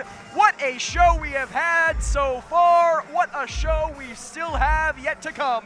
EASTLOS Lucha 12, Lucha de los Muertos rolls on with a 4-way ladder match. Cruiserweight Championship up for grabs. I like your little Crypt Keeper intro there, as we see Wickett come in with the flag of Riverside over his shoulder. He is from the Wicked side of Riverside, as Pinky Santino will no doubt point out, and I believe some Chucky-inspired gear, if I'm not mistaken. Oh yeah, he does look like a what is that, a little buddy? A good guy? Good guy. There it is. And Wickett, not necessarily a good guy by most standards. But a raucous ovation in the Don Quixote, nevertheless. You ever seen the Chucky TV series that came out on USA and Sci-Fi? I can't say that I have. It's very good. It kind of flew under the radar, but it's excellent. The first two Child's Play movies absolutely scarred the bejesus out of me. So Chucky has a place in my heart. Well, I'll tell you who scares the bejesus out of me. Wicked, and this man, Paradox. Two relative anti-heroes in the world of professional wrestling. You hear the adulation from the Don Quixote faithful, but there's a certain darkness to these men. For certain, just any combination of the four competitors we're going to see tonight would be a thrilling match with, like you said, a darkness to it, a sinister underbelly to it. But what we're about to see tonight is going to be so much more than that. Not only are we going to see Paradox, Wicked, Koto, Hiro, Eli Everfly, four of the most deranged wrestlers that we have on the EASTLOS Lucha roster. Don't say it, don't say it, don't say it. They are competing in a ladder match for that Cruiserweight title. You can see it hanging above the ring. And a ladder match proves it's always one of the most cruel and sadistic matches in the wrestling world. See, a ladder match, absolutely cruel and sadistic. I thought you were going to mention the presence of one Enoch the Enlightened, once again in the corner of Paradox. That is the scariest thing of all. Enoch the Enlightened does inspire violent feelings, but it's violent nausea. Enoch the Enlightened in the corner of Paradox back at EASTLOS Lucha Volume 11 when he challenged Eli Everfly in a singles match. Paradox nearly eking out the victory, nearly capturing the championship. Tonight has another crack against Wicked and this man, the former EASTLOS Lucha Cruiserweight Champion. Koto Hiro arriving in a cloud of smoke. It smells of brimstone here as a man walks through hell to come into Don Quixote. There's no smoke and mirrors when it comes to the offense of one Koto Hiro, fans. I assure you, he is the real deal in every sense of the word. Koto Hiro, of course, as we know, once held this belt until it was taken from him by Eli Everfly.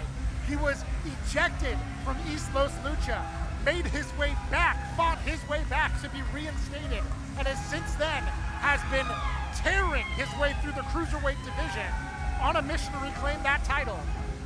Reigned as Cruiserweight Champion for over half a year, did Koto Hiro, and ever since then has been doing everything in his power to reestablish himself as the ace of this division, to earn another opportunity against Eli Everfly. Marty, you gotta think, he's a little ticked off that that opportunity is finally coming, not only in a ladder match, but a ladder match that involves two other competitors. Koto Hiro is undefeated since his return. He has defeated these other two competitors in the match. I actually got a chance to talk to him before the match. I said, how does he feel? He speaks, he spoke to you. He does speak. And I said, how do you feel about being in a match with these two other competitors? And he said to me, they're nothing but a distraction. My vision is clear. My focus is unwavering. On the path to the title, they are already behind me. Koto Hiro is focused, and he wants that title more than anything. No shortage of confidence from Koto Hiro, but he has to outlast Wicked. He has to outlast Paradox. He has to outlast Enoch the Enlightened. But perhaps most notably of all, he has to outlast the man who dethroned him for that Cruiserweight Championship. Of course, referring to La Mosca. Eli Everfly, always an exciting competitor, always something new and creative and imaginative when he's in the ring. Koto Hiro has been dying to get his hands on Eli, dying to get his hands back on that championship. That's got to be his one regret, is that he won't be able to pin Eli. He has to claim the title, dangling above the ring in a ladder match. Yeah, I don't know, Marty. Something tells me that cracking Eli upside the skull with a ladder or throwing him off a ladder might suffice. That is true. Yes, there is plenty of ways to get your measure of revenge. And I assure you that is Eli Everfly. That is not Jeff Goldblum. It is a common mistake. That is our Cruiserweight champion. I got the movie references in with the Star Wars tag match and then with the Karate Kid. I'm keeping the ball rolling, You're Marty. on a roll for sure. Talking about on a roll. Eli Everfly on a roll. Okay, now I believe you. Successful defenses against both Wicked and Paradox in recent months. Until the mask comes off, it could be anybody. It is in fact Eli Everfly. Yeah, yes. The smoke gets in your eyes. The room now with an aura of mystique and danger in the air, along with the title in the air above the ring.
Oh, give me a break. Cut it, cut the mic. Take your own advice, pal.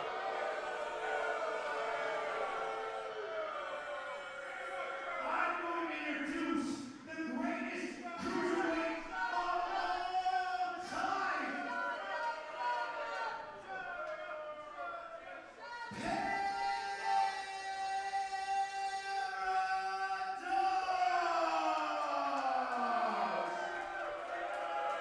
Enoch's suspenders are a little less flashy than this previous show, He's got those stupid pinstripe pants and that dumb bowler hat. but that weird silk shirt is making up for it. He weighs in at 170 pounds, fighting out of Shizuoka, Japan. This is the Mountain Breaker, Hiro.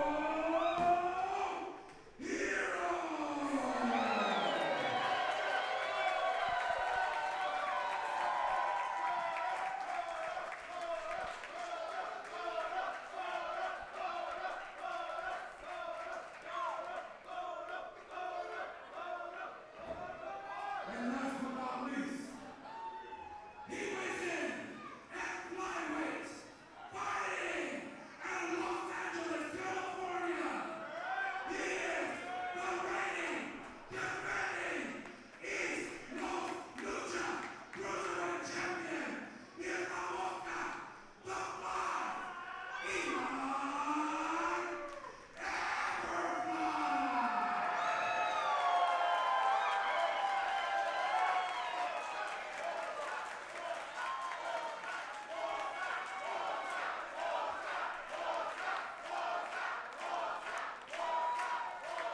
Eli Everfly captured the EASTLOS Lucha Cruiserweight Championship almost 1 year ago to the day, October of 2022. Now, 1 year later, he faces his biggest challenge yet. 3 of the top cruiserweights the West Coast has to offer in one of the most dangerous matchups in professional wrestling. This truly could go any direction. All 4 of these competitors are unpredictable. All 4 of these competitors are savage and sadistic and twisted. And when you introduce this sort of alchemy into a ladder match, it's about to get bloody, it's about to get violent.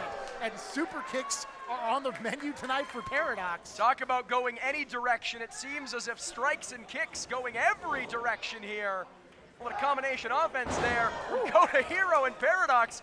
Sending Eli Everfly and Wickett crashing into each other. Look at the strength. Paradox. The gorilla press. Starting off with a big showboat early in the match, using Hiro as a weapon. I mean, Paradox is by no means the biggest man, but that was incredible strength on display. I may not like him because of his association with Enoch the Enlightened, but that has to be recognized. Paradox has what I like to call Leatherface strength.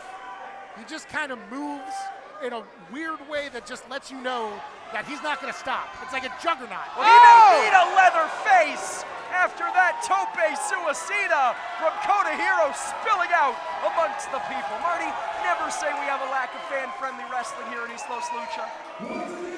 I mean, we are fan-friendly, but we appreciate the fans also being smart enough to get out of the way.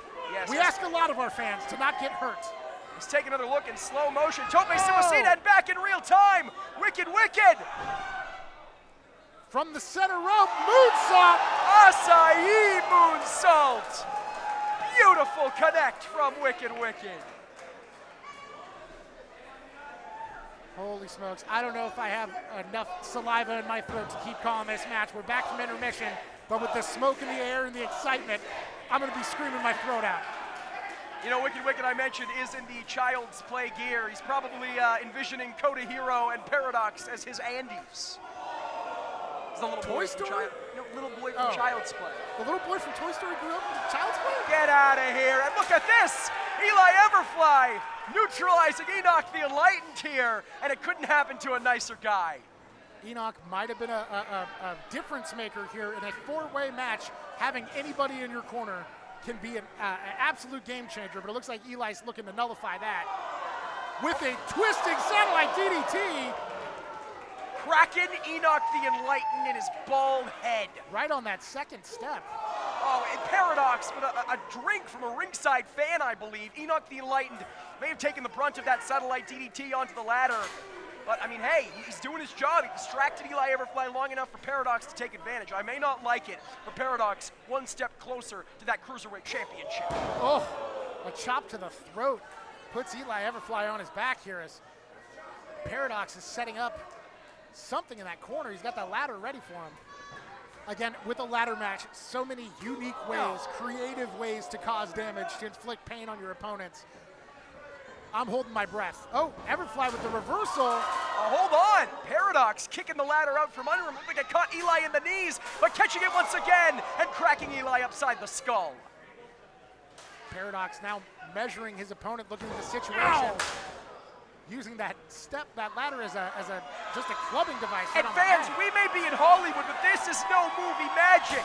Those ladders are as real hard and unforgiving as it gets. Sandwiching Eli in between one, but Koto Hiro following up on Paradox. Yeah, we don't have the budget for prop ladders. These are real ladders, folks.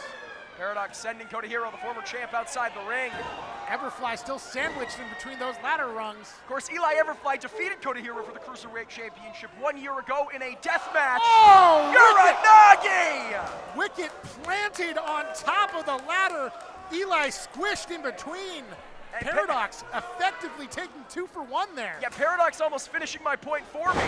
Eli Everfly may have won this title in a death match. He's defending it here in a match that will no doubt rival, if not outlast, that brutality.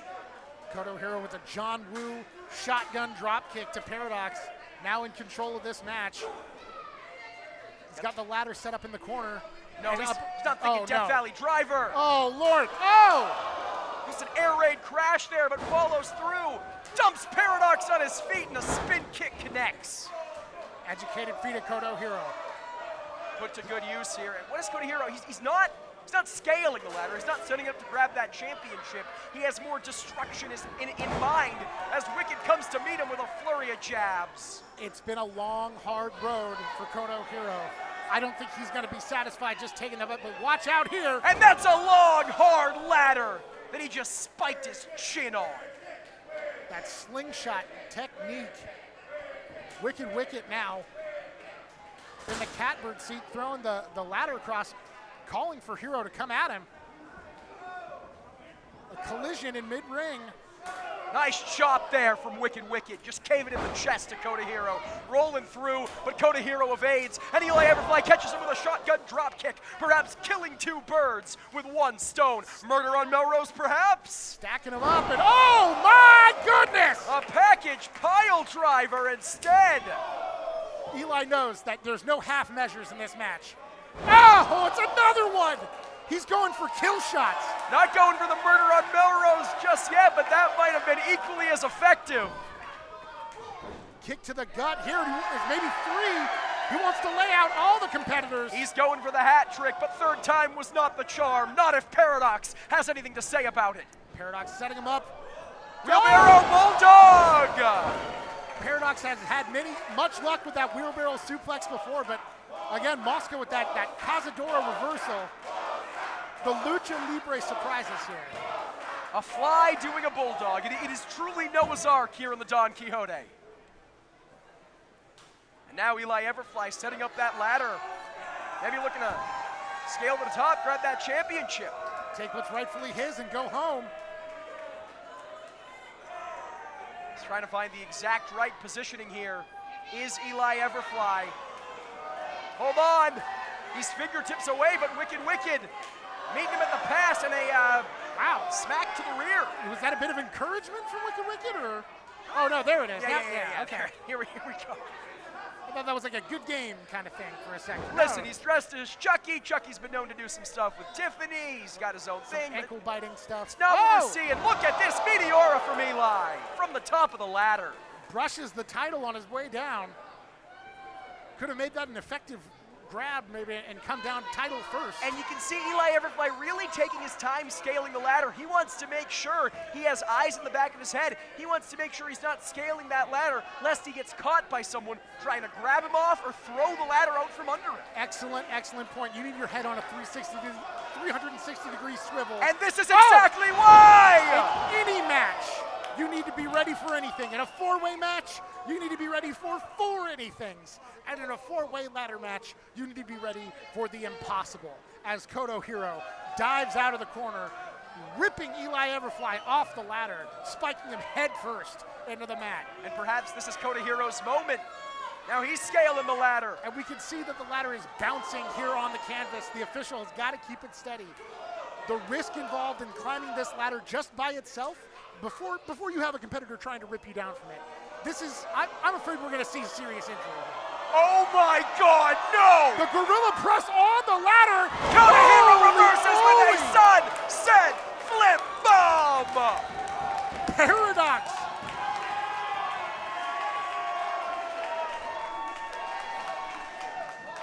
Paradox is a muscle machine, but Koto Hiro slithering out for that sunset bomb.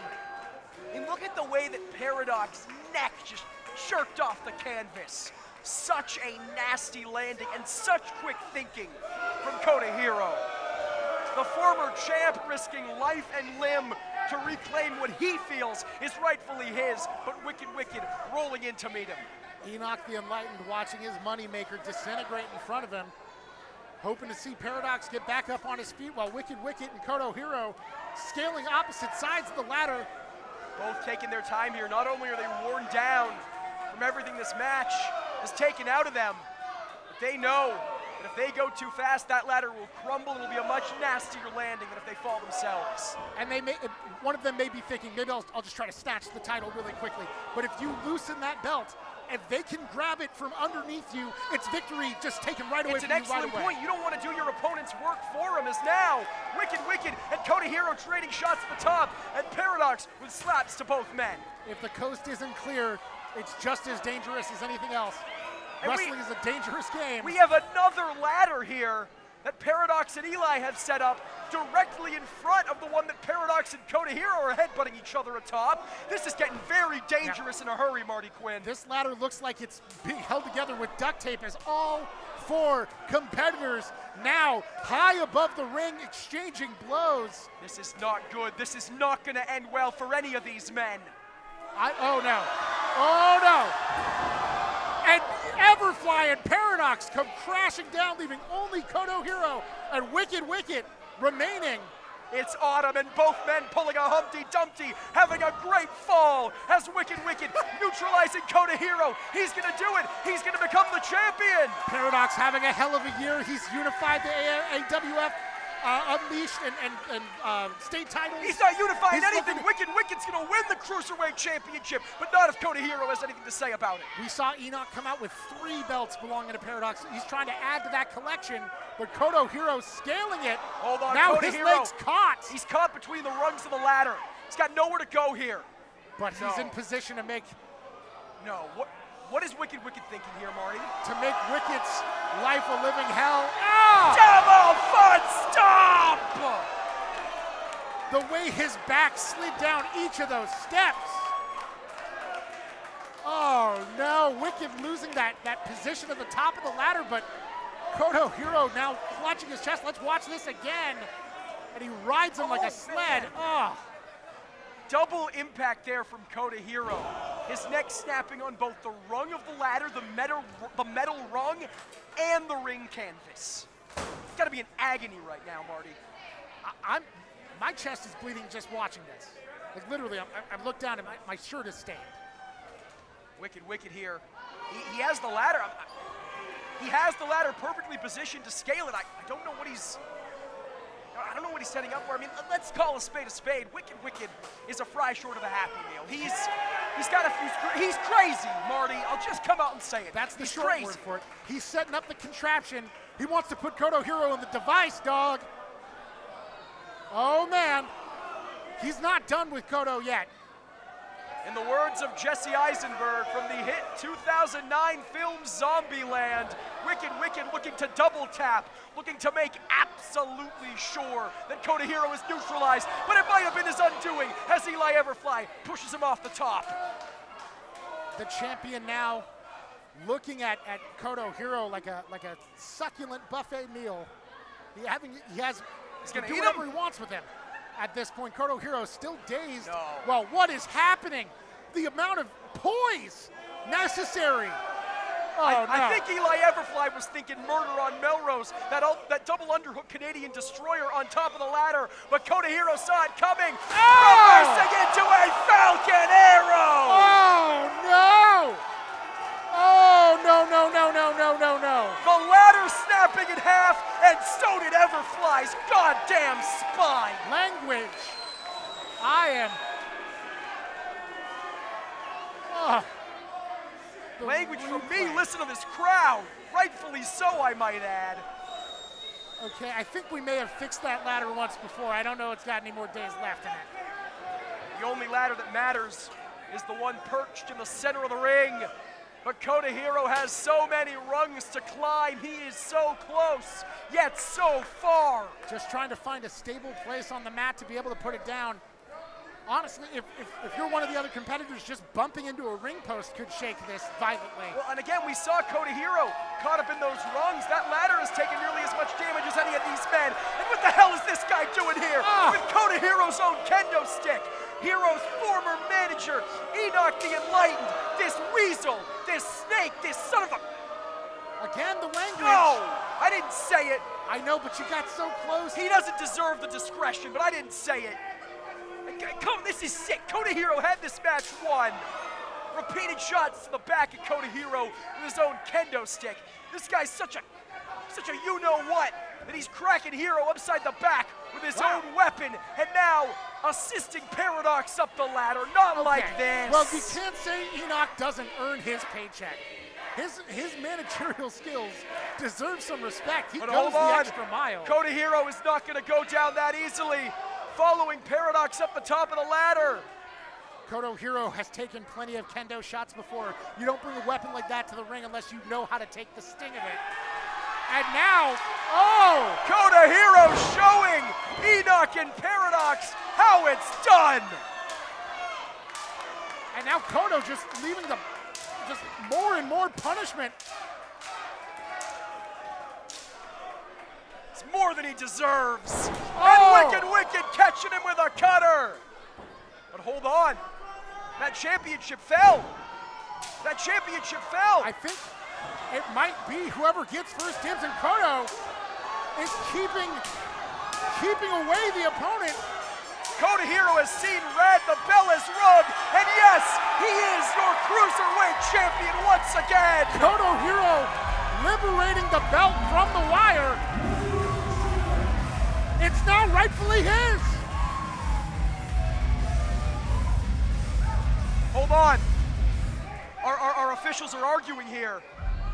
There seems to be some disagreement. It was a little tough to tell amongst all the chaos, but that ladder fell as Koto Hiro was cracking Enoch and Paradox. I'm not kendo sure stick. If either competitor had a hand on it directly. Again, it might have been the kendo stick that knocked it out, but I'm not sure if that counts as a legal victory. A little unclear. Charlie Wu with words for Pinky. Ladies and gentlemen, it is made official that the winner of this match is Paradox! What? Oh! Does that mean, is Paradox your new Cruiserweight champion? I mean, if I were Koto Hiro, I would be swinging my kendo stick in every direction right now. I mean, this is ridiculous. Paradox doesn't know where he is right now. He's out cold. The only reason his hands were anywhere near that Cruiserweight championship is because of Enoch the Enlightened. It is official. The bell fell from the tether. We must raise it granted. The winner of this match and new EASTLOS Lucha Cruiserweight champion is Paradox! Well, Marty, Wow. a spectacular matchup from start to finish, but I mean, this is hardly the ending you want to see. What a cheap finish. What a cheap win for Paradox. And look, Enoch the Enlightened holding the title that he did not win. What a year for Paradox. I guess it was smart to get Enoch in his corner. Enoch, a man with a score to settle with Koto Hiro. Again, Enoch the Enlightened used to be Koto Hiro's manager. And now the tides have turned, screwing his former client out of that Cruiserweight title. It's a ladder match, Jordan. Unfortunately, that's how these things work out. A ladder match, because of the four-way competition, because of the use of weaponry, there's no easy way to call it disqualification for interference. Keyword, Marty, four-way. This is not a five-way match. Enoch the Enlightened, not a competitor. Well, that's why he didn't get the victory. That's why he's not the new champion. A dark day for the EASTLOS Lucha Cruiserweight Championship. And Koto Hiro, he's not satisfied. It has been a long road, and it's only going to be longer. Hold on, Koto Hiro saying it's only a matter of time. He wants a match right now. I believe Koto Hiro is calling for a singles match, an impromptu first defense from Paradox right now. Koto Hiro has been bloodthirsty. He has been on the warpath for the last year in trying to get that belt back. He had his fingertips touching it. Marty, are we going to see this? I haven't heard a bell, but it looks like we've got a battle breaking out. Ladies and gentlemen, we're going to decide it right here, right now. Paradox versus Koto Hiro. The two men who were on the ladder when the belt came off are now having a sudden death face-off here. Koto Hiro versus Paradox one-on-one. Koto rolled up, but able to kick out. Super kick. You could think of this as an extension of the ladder match, but this is like a whole new second match.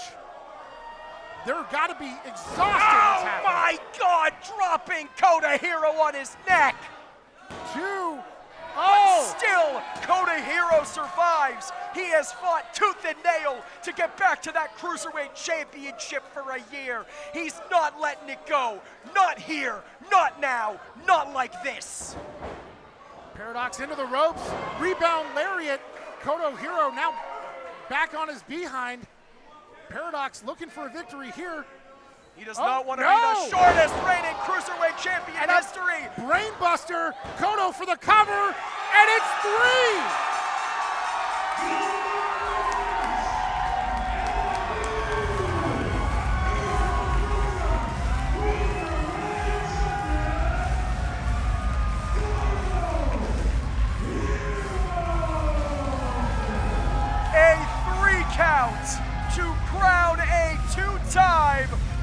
Cruiserweight Champion, drilling Paradox on his head with the Brainbuster. Count 'em 1, count 'em 2, count 'em 3.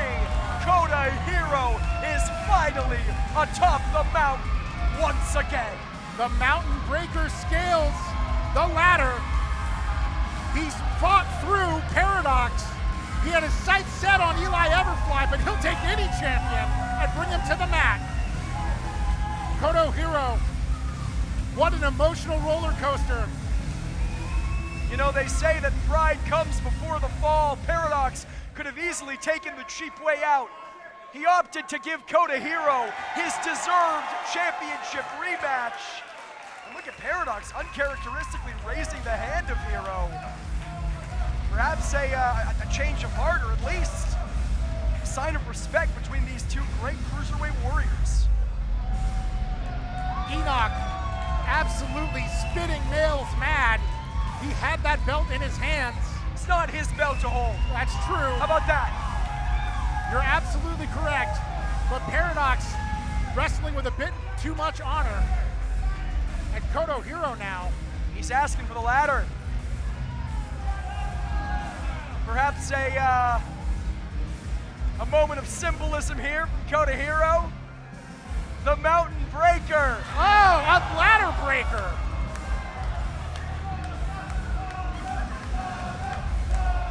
All right, if I were Koto Hiro, I'd stay away from ladders from here on out. Double foot stomp for the ladder. Whoa! Koto Hiro. Taking some of that aggression out on the machinery what betrayed him. Hello, Matthew. All jokes aside, Koto Hiro, kendo stick, and Cruiserweight Championship in hands. What a moment for the Mountain Breaker. Much to the chagrin of Enoch the Enlightened, Koto Hiro begins his well-deserved second reign as EASTLOS Lucha Cruiserweight Champion. Jordan, I wasn't expecting to see 2 title changes already tonight. And we on only 1 match, technically. Right. 2 title changes. Could potentially see a third in our main event, 3 Stages of Hell. Doble Cara challenging Chris Nasty. But before that, we have triple threat action on tap, Mr. Quinn. That is correct. Pinky Santino stubbing his pinky toe on that ladder as we clean up the ring. Yeah, that ladder going into business for itself here tonight. He heard you. That was one hell of a match, right? That was a match and a half. Literally. And you know what? How about we keep going? We ain't done yet, right? And I'm not done. Are you done? No. You know, we saw a bunch of guys out here putting it down. But how about it's time for the women to show how it's done?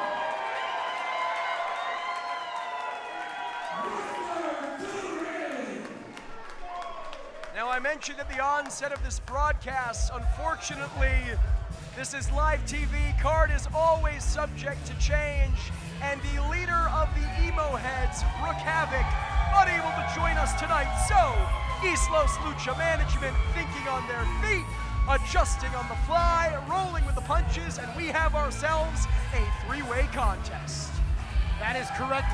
Delilah Doom here, set to face off against Brooke Havoc. Had a game plan in mind, but now she is going to be facing a triple threat match. So that alone is enough of a change from going a singles match to a triple threat. But I think both of her competitors. Shut up, Marty! Well, Everybody come and play. Throw every last care away. Come on! Let's go to the mall! yes. Today. That was so pitchy, that was so awful after all the yelling and screaming in the Cruiserweight Championship match. But it is truly the best entrance music in the game. And Marty, you know I love you. Fair enough, I get it. I'll It's shut up just here and Robin there. Sparkle. Doesn't Come on. hurt too much. You were saying, I do apologize. I was just mentioning that Delilah's opponents, plural now, are taking on a much more sinister outlook as Jin Sevani makes her way to the ring. An dark outlook on life, a sense of violence, and discovery of destruction. Yeah, you don't get much more polar opposite in terms of personality and outlook on life than Delilah Doom and Jin Sevani. You could certainly say that, yes. The hypocritical hippie making her way into the ring now versus the Queen of Aerobics style sparkling over in the corner. Yeah, I don't think Delilah Doom would be caught dead wearing a barbed wire crown. I don't think Jin Sevani would be caught dead working out to a Richard Simmons tape. No. But stranger things have happened. Not the leg warmer type. No. And that would be enough of a contrast if we did not have our third competitor ominously making her way to the ring. You didn't think it could get any darker than Jin Sevani? Think again. A chill has just come over the Don Quixote. She's here. The abyss beckons as Auntie Hydie comes into the room. And like you said, there is a chill in the air. There is a pall on the crowd. There is a deathly quiet in this October matchup of Lucha de los Muertos. I've got to assume she's feeling her oats. This is indeed her month of choice. Spooky season in full effect, and Auntie Hydie, the personification of all things dark, all things evil, and of course, all things spooky. Delilah Doom, Jin Sevani, and Auntie Hydie in a clash of ideologies, suffice it to say. Take it away, Pinky. Ladies and gentlemen, the following contest is a triple threat match scheduled for one fall. Introducing first, standing to my right, from the Richard Simmons Aerobics Academy, with the big thighs and chest side, she's the queen of aerobic style. This is Delilah.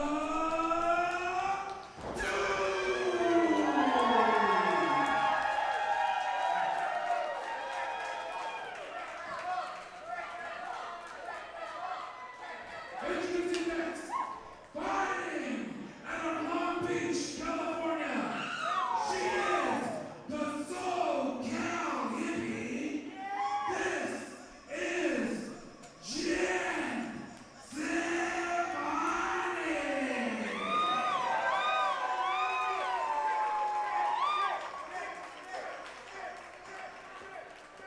And last but not least, weighing in at 260 pounds, fighting from the depths of the void. She is a corrupter of souls. This is Auntie Hydie. That cackle, that blood-curdling cackle. Yeah, Marty, I don't like it. I don't like it, and I want to go home, and I'm not having any fun anymore. Auntie Hydie has been just salivating to get this. Well, I mean, that black ooze pouring out Is of her that mouth. saliva? Is I that don't what you think call it's more that? of an ichor. But yeah, she's been $5 salivating. word, my friend. Quite welcome, and a double clothesline to start things off. Yeah, Auntie Hydie with the brutality and power to set the pace of this I was match. going to say Auntie Hydie with the clear power and size advantage, just woman handling Delilah Doom and Jin Sevani here. Jin Sevani and Auntie Hydie a little bit more aligned in their sort of brutality. Well, you could say that, but Auntie Hydie does not seem to be holding back against Jin, leveling her with these splashes. The equal ferocity to that, she's showing to Delilah Doom. Nice sit-out drop kick there from Hydie. I said they were philosophically aligned. I didn't say they were like, friendly with one another. And Delilah Doom certainly not being friendly with Auntie Hydie's head here. Doom, springboarding off that bottom rope for the code breaker there. A lung blower of sorts there, followed up with a headbutt from Jin Sevani. I mentioned that Doom and Auntie's Sevani. love possibly. No! Double, I mentioned it would be very rare to see these two aligned, but triple threat matches, three-way matches, they make strange bedfellows. Oh, and a beautiful double team from an unexpected team out there. Hook of the leg, but these alliances as effective as they are long-lasting, or as effective as they are short-lasting, I should say. Absolutely, yes. There can only be one winner, and as soon as that becomes clear, you're going to get bit in the back. Oh, I don't want to Delilah. get bit anywhere by Jin or Auntie Hydie, to tell you the truth. Delilah sent into the corner with authority. A big elbow from Jin Sevani, followed up with Snapmare. Not enough back teen in the world for those bites. Oh, shh, says Jin. Ooh, my goodness, right to the back of Delilah Doom. A resounding boot. Gonna need a lot of time on the Stairmaster to neutralize that. That's hurting in the morning. Hook of the leg. But a loss against Sevani and Hydie would hurt that much more. Yes, Delilah Doom has been on quite a victorious streak lately, teaming last month with Barbie Boy as part of the Doom Barbies, seeing some victory there. That's right, we saw 24K, Miggy Rose, and Michael Hopkins. Hold on, Oh. Delilah looking to steal it. We saw 24K, Michael Hopkins, and Miggy Rose earlier on tonight, very frustrated after that loss to Doom Barbie. And now the, what would you call this, the Jawbreaker Stairmaster? Yeah, something along those lines. The knees, the aerobicizing jawbreaker. I don't know. Neither of us are clearly very athletically inclined. Deeply out of shape. But oh my goodness, Delilah Doom with the Ushigoroshi style maneuver. Hook of the goes leg for the here, cover. but Auntie Hydie breaking it up. Big boot from Hydie. You say that we're deeply out of shape? Something tells me the spine, the back of Jin Sevani, deeply out of shape after that. What was once an I is now an S. And I just said I was out of shape. I wasn't speaking for you. Big sidewalk slam. Welcome to the void. Auntie Hydie just booting Delilah into the ropes. Yeah, almost a boss man slam. You mentioned eyes. Auntie Hydie has some on her knee pad. She sees all, she knows all, and now she's getting serious. Certainly, yes. That all-seeing knee. Auntie Hydie and Delilah Doom, no strangers in the ring to one another. But a big punt kick from Jin Sevani levels Hydie to a neck breaker. Goes for the cover here. Shoots the leg. 1, 2, and Only not a 2. quite. And they say the bigger you are, the harder they fall. Auntie Hydie, oh my God, the marionette here. Auntie Hydie back up to her feet. That is true. Auntie Hydie falls more than most, falls harder than most, but it also helps her kick out, using that size to her advantage here. Auntie Hydie never to be underestimated. Now Here comes Jin over the top. Another blockbuster. Usually more in Delilah's wheelhouse, but another cover here. Hooks the leg, but still only a 2. Very innovative offense from Jin Sevani. It can often be overshadowed by the crazy, I don't want to say because she's going to get mad at me, but the craziness of Jin Sevani, but nevertheless, a very impressive athlete is the SoCal hippie. Watching my words carefully whenever Hydie or Jin Sevani are in the ring. Those are people you do not want to make enemies of. Jin Sevani seems very well connected, and Auntie Hydie is a literal demon. Hold on, and once now again, the double team. Yeah, the makeshift tag team of Delilah Doom and Jin Sevani reuniting, if only for the Oh! moment. But Auntie Hydie killing 2 birds with 1 suplex. Feeling it in their lower back, but Auntie Hydie will not be denied. She will not be ignored. And I do wonder, recently we have seen Delilah Doom here in EASTLOS Lucha alongside Barbie Boy in tag team action. Do you think that deters her a little bit? She's used to having that time on the outside, tagging Barbie Boy out, giving herself a reprieve. Not so lucky here tonight. It's got to be something to see 2 opponents across you from the ring and have no one in your corner. As she comes off the corner with the elbow, putting Auntie Hydie down. All 3 competitors trying to take a moment to catch their breath. Delilah Doom has to capitalize, trying to beat some feeling back into those limbs. The referee Charlie Wu, he's on top of the action. We're gonna see a triple count out here perhaps? I've seen stranger things, Auntie Hydie among them, but like this has been already a very exhausting match. All 3 of these women pushing each other to their limits, and now meeting in the middle of the ring on their knees to exchange some blows. Forearm shivers going around the horn. The advantage here obviously has to go to Auntie Hydie with that unbridled power, but take nothing away from Sevani and Doom. More than holding their own. Delilah with the Uno reverse changes the rotation. And now all 3 back on their feet.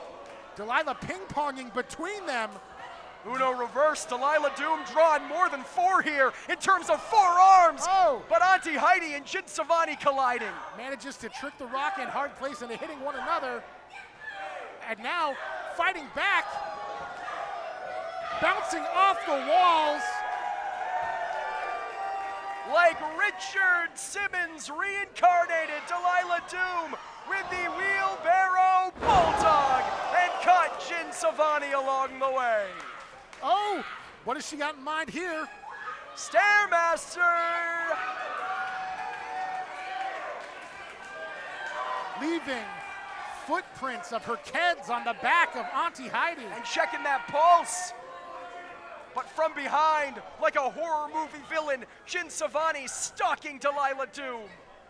Pump handle, oh wow! Nasty landing, will it be enough? That could be all, and the two. No. Jin Sevani so close to victory right there. So close and yet so far. Sevani opting for the cover on Hydie. Seeing opportunities all over the ring, trying to take him wherever she can. I'm not sure why Jin Sevani is taking this time arguing with referee Charlie Wu, essentially throwing a temper tantrum here. She has both Hydie and Delilah Doom down. If you're Jin Sevani, the SoCal hippie, why don't you capitalize? Clearly something of a pet peeve for you, Jordan. I get it, man. Well, listen, I mean, Uh-oh. Whoa, clearly something of a pet peeve for Auntie Hydie. Hydie feels disrespected, and here's Heidi's love. Oh, Auntie's love putting Jin Sevani down. This could be the end of the match if she goes for the cover here. But oh no! Gotta have eyes in the back of your head, and indeed Auntie Hydie did! Auntie's love for Delilah as well. Doom down on her back. Oh, Sevani breaking up the pin with a desperation maneuver. She still wants in it. She still wants the win as herself. Yeah, perhaps just instinct from Jin Sevani, and now Auntie Hydie taking down the suspenders. That can mean nothing good for Sevani. No, man, that is obviously beast mode, as clearly indicated from decades of wrestling. Now Jin now Sevani Hydie off the ropes. Off the ropes herself. Crucifix, perhaps. Yes! Oh! Heidi's down for the pin. 2. Only a 2. Oh, my goodness. I thought that was going to be all. Doom now with the standing reversal. Gets, Perhaps Sevani blocking it. Perhaps trying to brain bust or Falcon Arrow. Sevani onto Auntie Hydie here, but Jin saw it coming. Doom with the veteran instinct creates the distance, the jazzercise jolt, and stacks him for the win!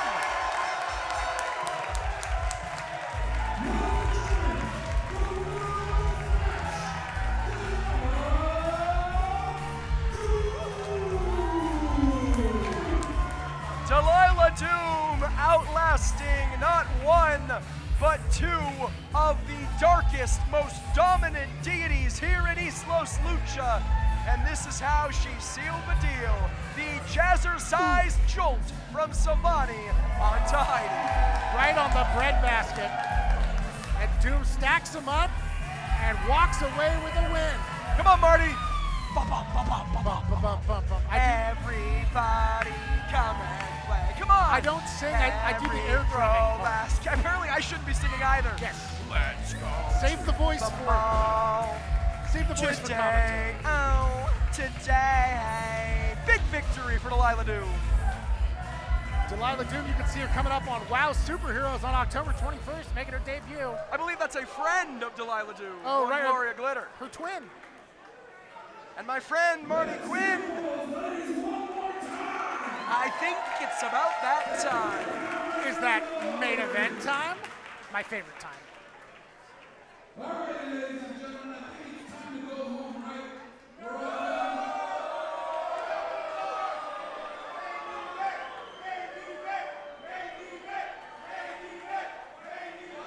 You know what? I think you're right. I think it's time for the EASTLOS Lucha, Diablo Muertos, main event.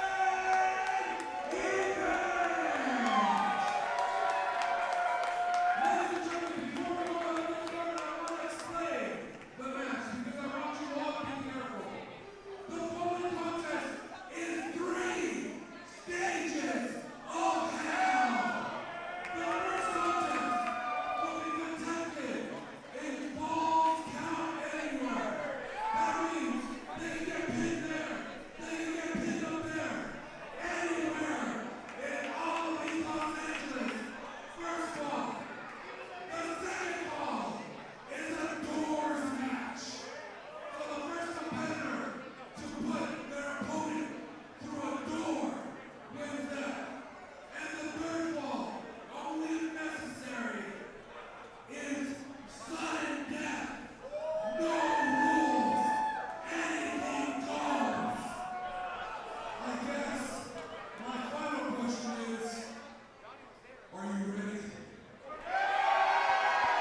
apropos that tonight the heated issue between Chris Nasty and Doble Cara ends in 3 stages of hell, because this brutal rivalry has stretched over the past 3 volumes of EASTLOS Lucha. At Volume 9, Chris Nasty betrayed Doble Cara. At Volume 10, he shocked the world and captured the heavyweight championship from this man. And back at Volume 11, in a brutal 3-way that also included Blood Eagle, he outlasted seemingly insurmountable odds to retain that championship. Marty Quinn, it all comes down to this. That's right, Jordan. This is going to be a very personal match. It is going to be a grueling match. They don't call it 3 stages of hell by accident. It is a best 2 out of 3 falls. And Pinky Santino just ran us down, but to reiterate, the first falls count anywhere. They can be all over the Don Quixote fighting. Anywhere that there's a pin or submission will count to the victor. The second stage of hell, a doors match. You must put your opponent through a wooden door in order to claim the fall there. And if necessary, if it goes to the 3rd fall, it will be an anything goes, no disqualification, sudden death match. It is going to be violent and grueling, but there will be a definitive winner. The only rule there in sudden death, if we should be so, not sure if lucky is the right word, but if we should be so lucky to reach that 3rd fall, that 3rd stage of hell, the only rule is that there are no rules. Ooh, my favorite rule.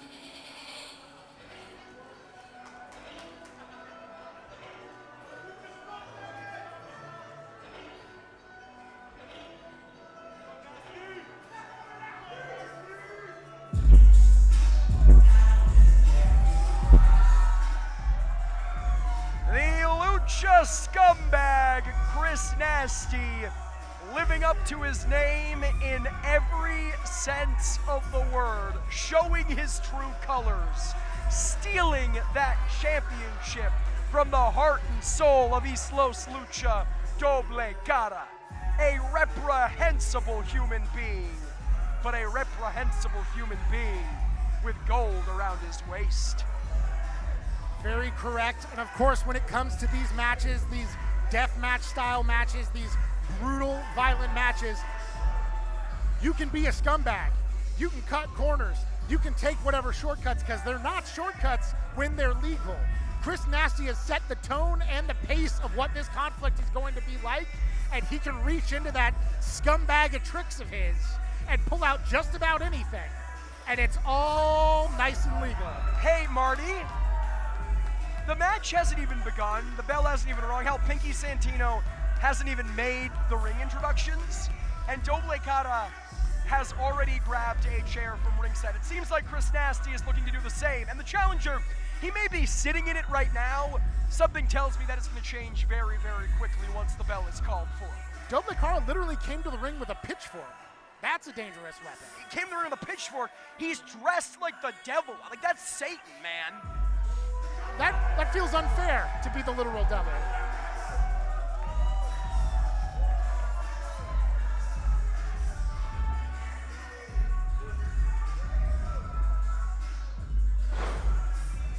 Doble Cara unmoved, showing no emotion on either face. Take it away, Pinky.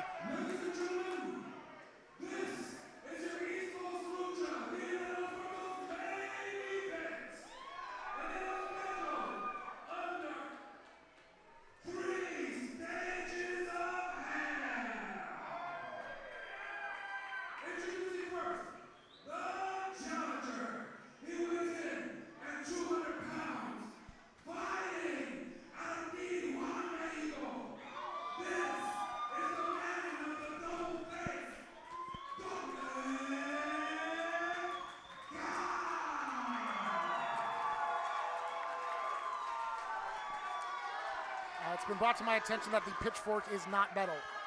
Thank goodness, for Chris Nasty's sake.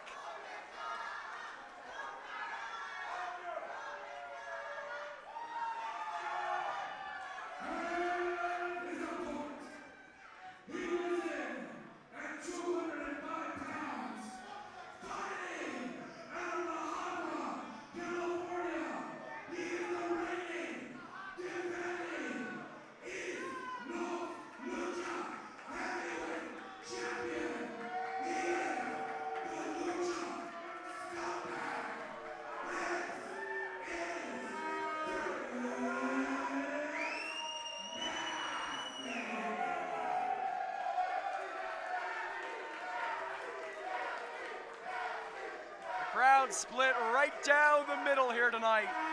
Nasty puts the championship title on the line against Doble Cara in this, our main event. It's always strange to me to see Chris Nasty have so many fans here. But he has put his body on the line in the past, and I understand the respect that he earns from the crowd. Oh my God, no respect for Doble Cara, jumping him before the bell with a chair across the mush as Doble Cara was still removing that entrance mask. Our previous discussion about the pros and cons of Lope. mask work, and that Lope sending him right into that first row of chairs.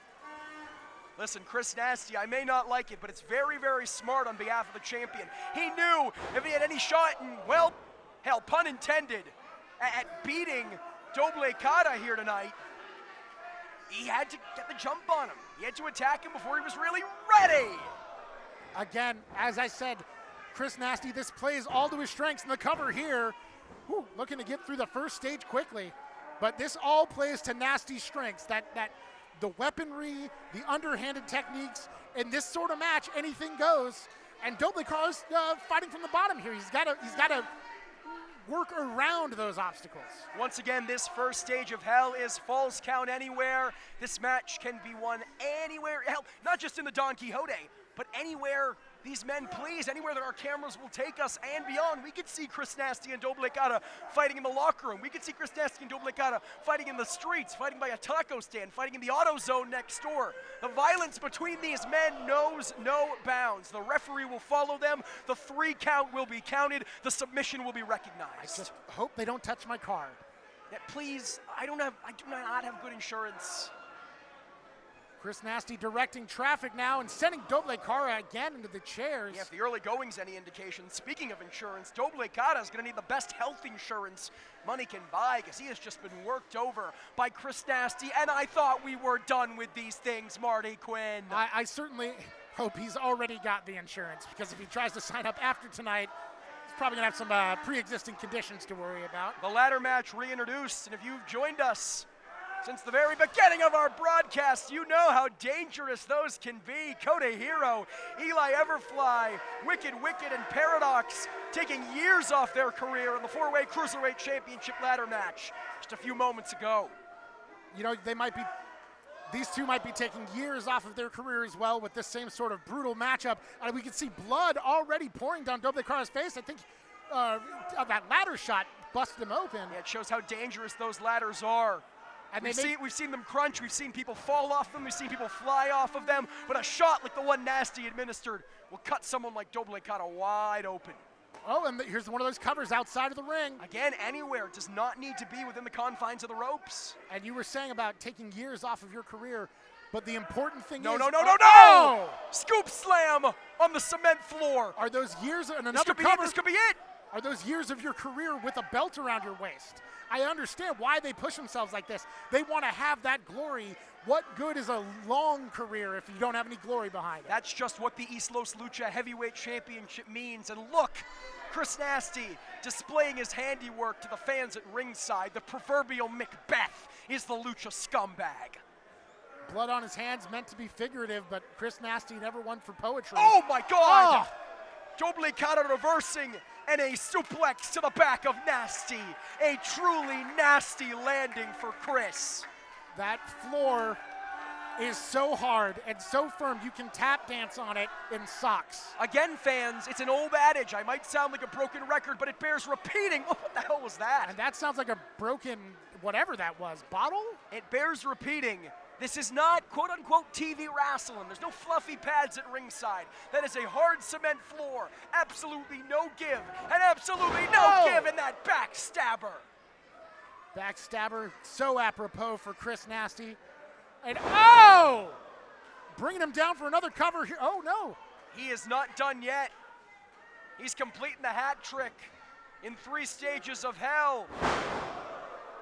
Once again, taking Doble Cara down, and that is it. And that's the first fall. Ladies and gentlemen, the first fall goes to Chris Nasty. You got to imagine Chris Nasty's feeling pretty good right now. That first fall leaves you in a much more comfortable position.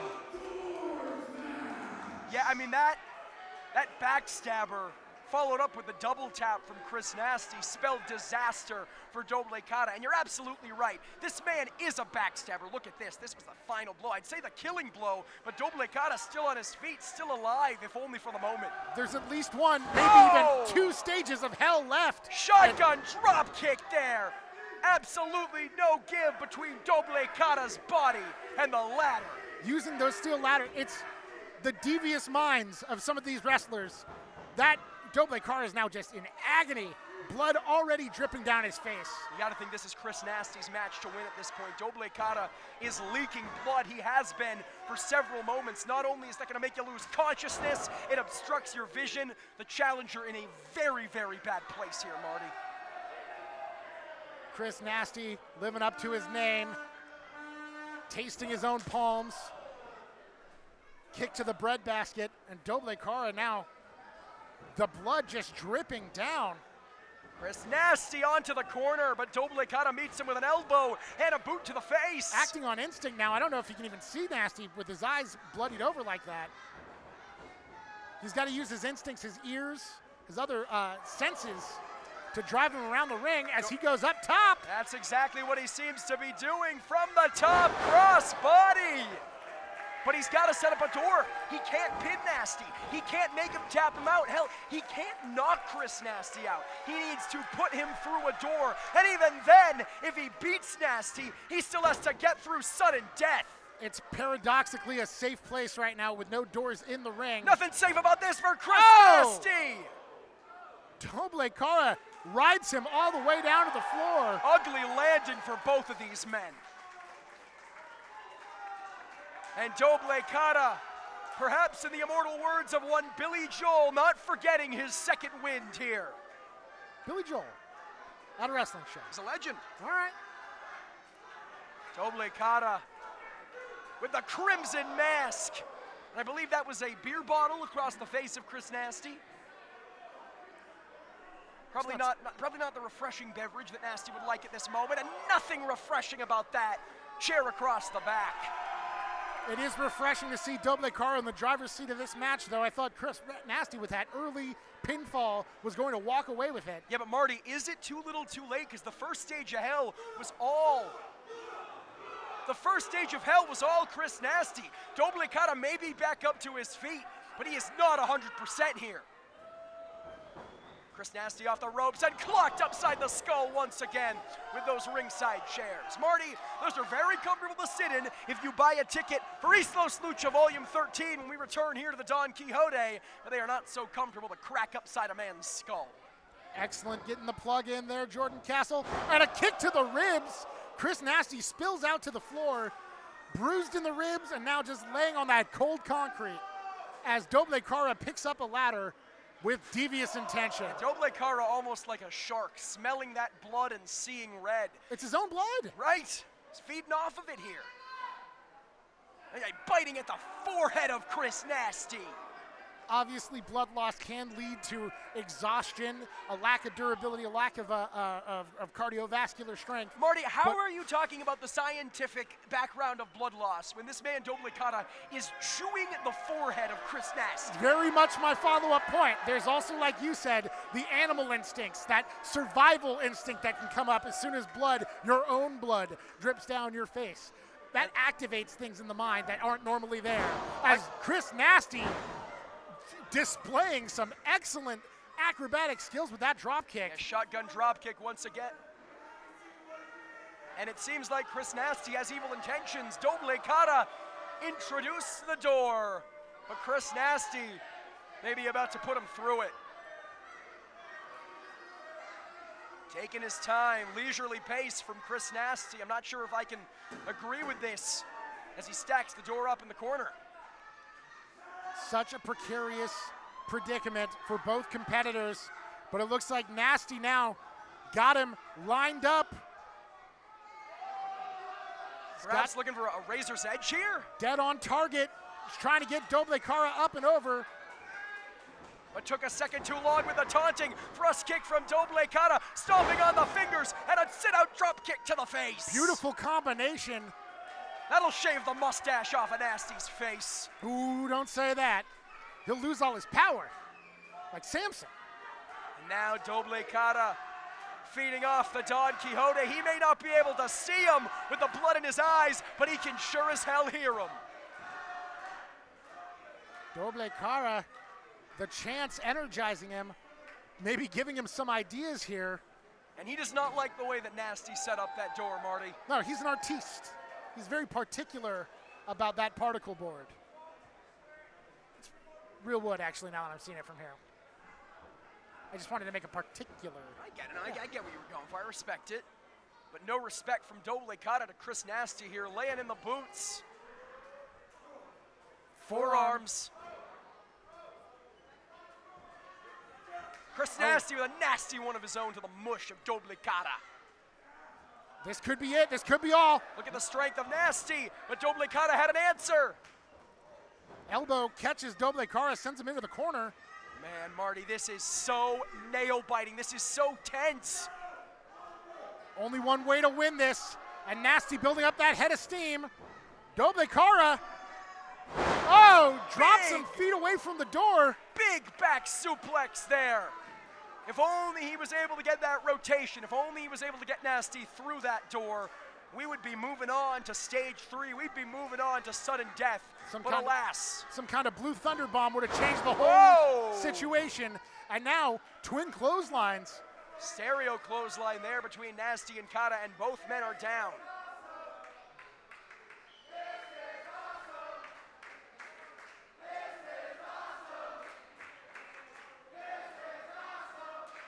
A truly awesome effort from both champion and challenger, but something has to give, and that something is a door.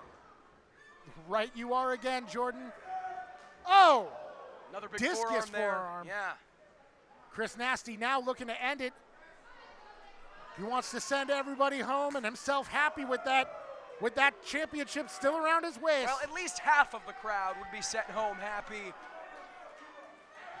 Chris Nasty with some choice words for the ringside faithful. It's been a tricky day on that top rope Hold today. on! Doble Cara maybe playing a little bit of possum here. This does not look good for the Lucha scumbag.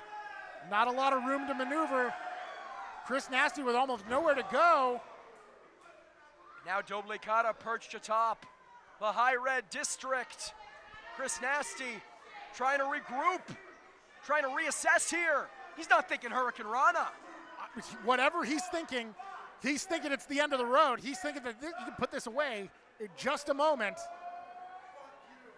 Oh no!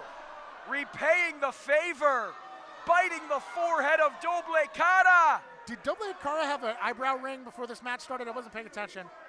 And now he's up and, oh! But hold on, who went through the door there? I don't know, we're getting a call for the bell.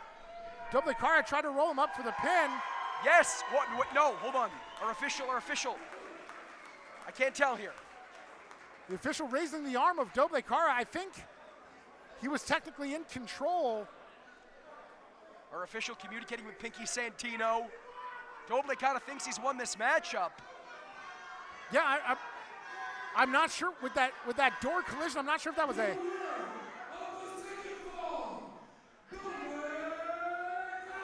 And indeed it was the challenger.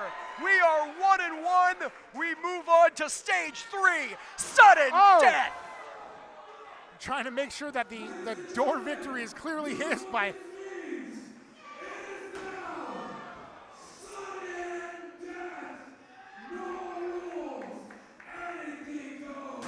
Oh, a hole in the door in the shape of Chris Nasty's head. We've definitely determined who went through the door now. No question about it. Doble Cara looking to stack that punishment up. And stacking a chair across the head of Nasty once again. There may be no question about who went through the door, but there absolutely is a question about who will leave the Don Quixote as EASTLOS Lucha heavyweight champion. And Doble Cara just choking the life out of Chris Nasty. It is Lucha de los Muertos. It is our Halloween celebration. And it's Doble Cara like a Michael Myers, like a Jason Voorhees here. And in this sudden death round, there are no disqualifications. He can choke him. He can bash him with chairs. He can do anything. Nasty. And it looks like Nasty now also split open, probably from that door. He's gushing here. Doble Cara like Nosferatu, like a modern-day lucha libre vampire. He's gushing like my bag lunch in grade school. Shot to the chest of Nasty. Marty, Chris is wearing a shirt. The champion's wearing a shirt, and that still sounded like that. It sounded like wet meat getting slapped. Everything is bloody, everything is gross, everything is raw. Jordan, I'm feeling uncomfortable with all this gore. Yeah, we're feeling queasy. Again, I asked the question, how do you think these competitors are feeling? If I was Doble Cara, I would have already, I would have passed out by now twice. Yeah, fans watching at home, tuck the little ones in. This is not for the kiddos' eyes.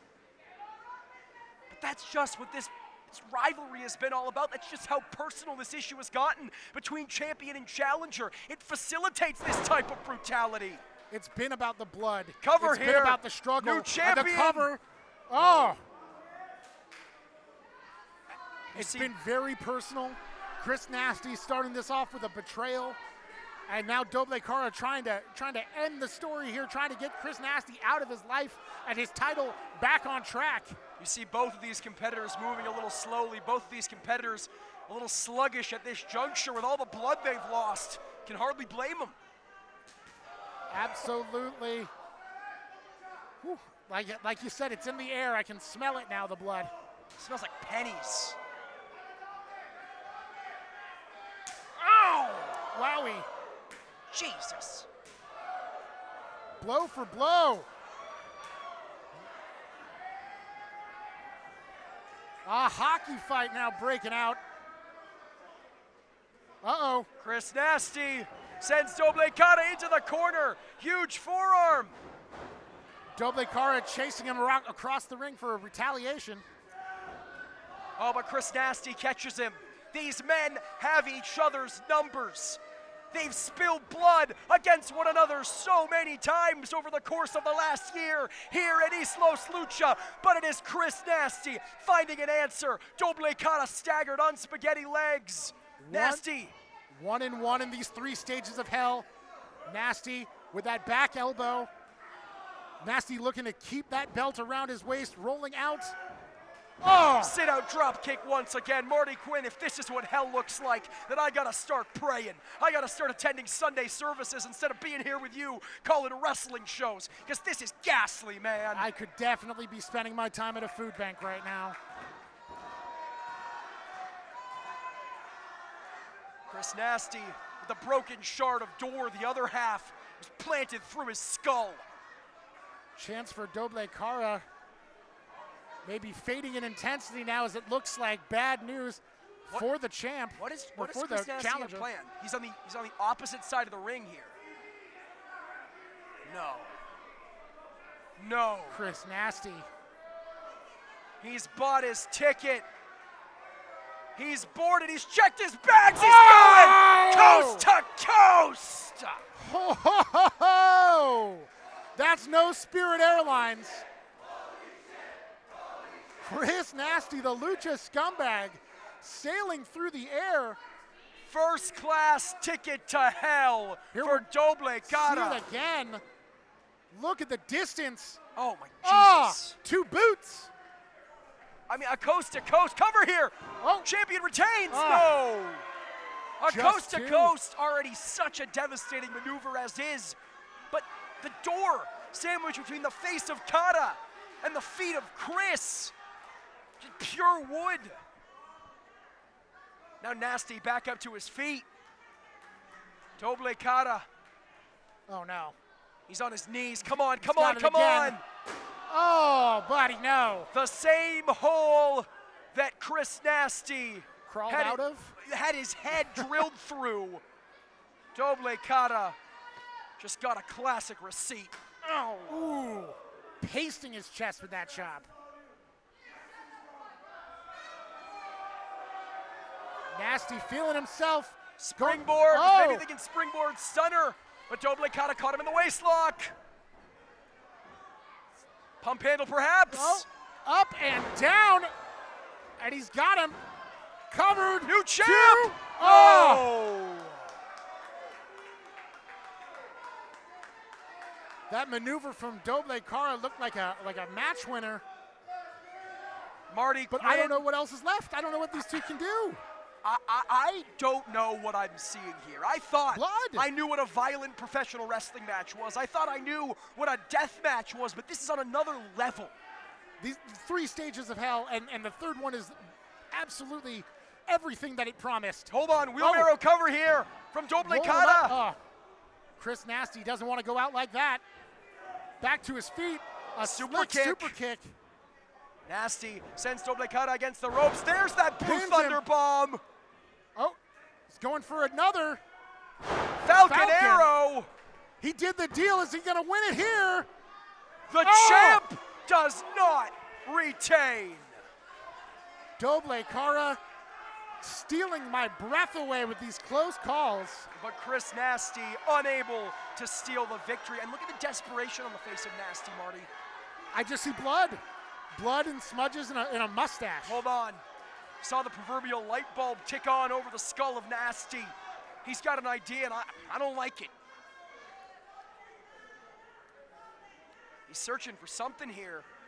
We saw him prowling around ringside beforehand looking for a chair. Maybe he saw something that he's remembering now. I'm trying to think of like what a gross light bulb would be, like a bug zapper, I guess. like the scumbag equivalent of an idea. Doble Cara. Oh my God, it's Oh, a caution no. sign. Piso Mojado. And absolutely no caution Oh. shown to the back of Doble Cara. He's giving him a piece of that sign there. And that's a bag. Oh, no, no, You no. see a bag shaped like that in a professional wrestling ring, Marty Quinn, it can only mean one thing. Legos. Oh, no. The glisten of Thumbtacks. thumbtacks. Look at Doble Cara. You see those eyes widen. He knows that spells disaster for his hopes of regaining the championship. And Nasty trying to smash Cara's face into those thumbtacks. Nasty spreading the pile around a little bit with his boot. He knows about the area. He wants it to cover as much area as possible. What's he got there? Is it more thumbtacks? He brought his own? He wasn't content with what the bag had to offer. Nasty sending Doble Cara onto the apron. I don't like the looks of this at all. Licking his bloody fingers here, this sicko. No, come on. Jordan, I'm out of my seat to get a better look here. I can barely contain myself. Chris, I understand it. It's the heavyweight championship. I understand you hate this man, but he's a human being. He's got a family, for crying out loud.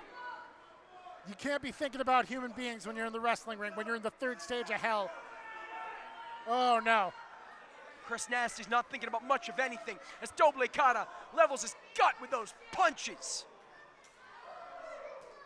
These men giving everything they have left to give. It's not much, but they're fighting tooth and nail.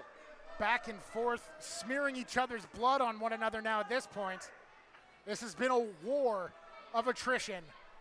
And what have both men given up? Oh my God! Oh! They both go spilling into the thumbtacks. Bag full of thumbtacks for champion and challenger alike. I was just describing a Pyrrhic victory. There is no winners in 3 stages of hell. And let's watch this again as they send each other. It's like a snuff film. Marty Quinn, it's like a snuff film. It's got VHS to, hold on, cover Two. from Cara, Oh. no! But immediately Oh. transitioning into the crossface. Right on the thumbtacks. No wasted motion. He's got his chest spread out over those thumbtacks. Nasty rolling him over though. Was not able to get the cover, but able to escape the crossface. Kick to the nether regions. Low blow there to Doble Cara. Nasty having those nasty thoughts. It's not the first time.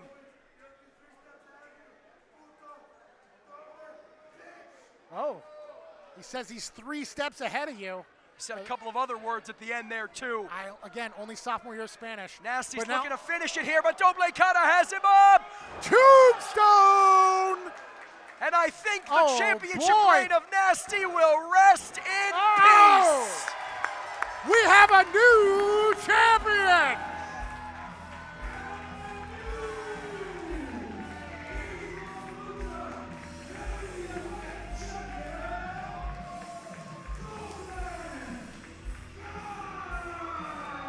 Take another look in slow motion, fans.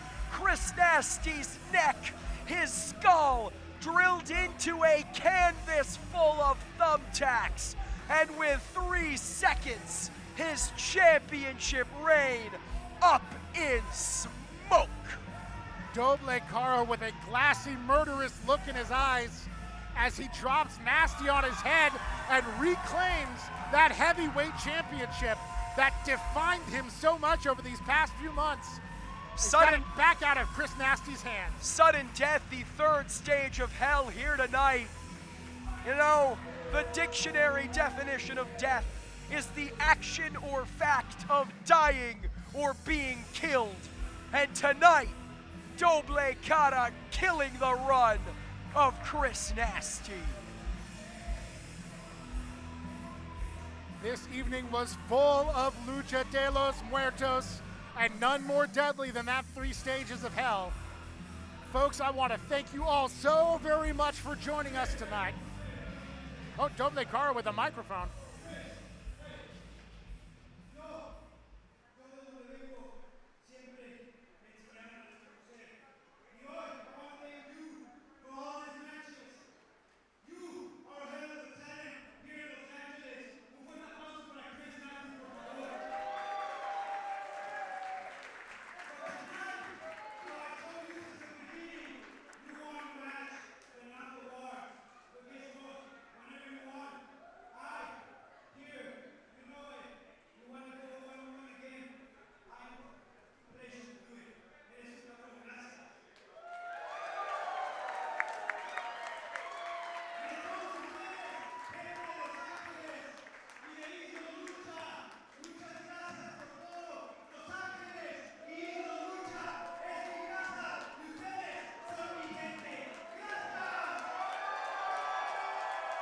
Tonight, Koto Hiro.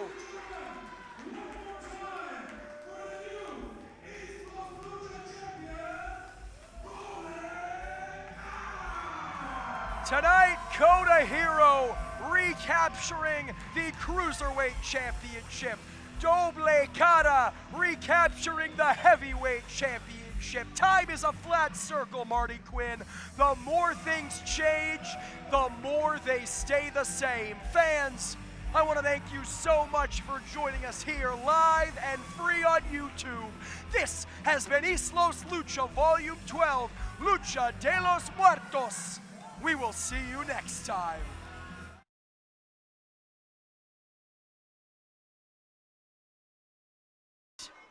It's always strange to me to see Chris Nasty have so many fans here.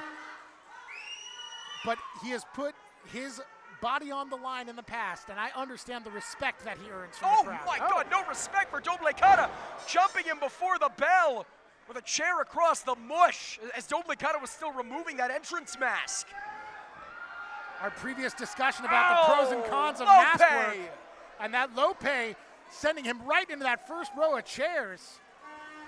Listen, Chris Nasty, I may not like it, but it's very, very smart on behalf of the champion. He knew if he had any shot, and well, hell, pun intended, at beating Doble Cara here tonight, he had to get the jump on him. He had to attack him before he was really ready. Again, as I said, Chris Nasty, this plays all to his strengths in the cover here. Whew, looking to get through the first stage quickly. But this all plays to Nasty's strengths, the weaponry, the underhanded techniques. In this sort of match, anything goes. And Doble Cara's fighting from the bottom here. He's got to work around those obstacles. Once again, this first stage of hell is Falls Count Anywhere. This match can be won anywhere, hell, not just in the Don Quixote, but anywhere these men please, anywhere that our cameras will take us and beyond. We could see Chris Nasty and Doble Cara fighting in the locker room. We could see Chris Nasty and Doble Cara fighting in the streets, fighting by a taco stand, fighting in the auto zone next door. The violence between these men knows no bounds. The referee will follow them. The 3 count will be counted. The submission will be recognized. I just hope they don't touch my car. Yeah, please, I do not have good insurance. Chris Nasty directing traffic now and sending Doble Cara again into the chairs. Yeah, if the early going's any indication, speaking of insurance, Doble Cara is going to need the best health insurance money can buy because he has just been worked over by Chris Nasty, and I thought we were done with these things, Marty Quinn. I certainly hope he's already got the insurance, because if he tries to sign up after tonight, he's probably going to have some pre-existing conditions to worry about. The ladder match reintroduced, and if you've joined us since the very beginning of our broadcast, you know how dangerous those can be. Koto, Hiro, Eli Everfly, Wickett, and Paradox taking years off their career in the four-way Cruiserweight Championship ladder match just a few moments ago. You know, these two might be taking years off of their career as well with this same sort of brutal matchup. We can see blood already pouring down Doble Cara's face. I think that ladder shot busted him open. Yeah, it shows how dangerous those ladders are. And we've seen them crunch, we've seen people fall off them, we've seen people fly off of them, but a shot like the one Nasty administered will cut someone like Doble Cara wide open. Oh, and here's one of those covers outside of the ring. Again, anywhere. It does not need to be within the confines of the ropes. And you were saying about taking years off of your career, but the important thing no, is... No! Scoop slam on the cement floor. Are those years, and another cover... This could be it. Are those years of your career with a belt around your waist? I understand why they push themselves like this. They want to have that glory. What good is a long career if you don't have any glory behind it? That's just what the EASTLOS Lucha Heavyweight Championship means. And look, Chris Nasty displaying his handiwork to the fans at ringside. The proverbial Macbeth is the Lucha scumbag. Blood on his hands meant to be figurative, but Chris Nasty never won for poetry. Oh my God! Oh. Doble Cara reversing and a suplex to the back of Nasty. A truly nasty landing for Chris. That floor is so hard and so firm you can tap dance on it in socks. Again, fans, it's an old adage. I might sound like a broken record, but it bears repeating. What the hell was that? And that sounds like a broken whatever that was. Bottle? It bears repeating. This is not quote-unquote TV wrestling. There's no fluffy pads at ringside. That is a hard cement floor. Absolutely no give, and absolutely no give in that backstabber. Backstabber, so apropos for Chris Nasty. And bringing him down for another cover here. Oh no. He is not done yet.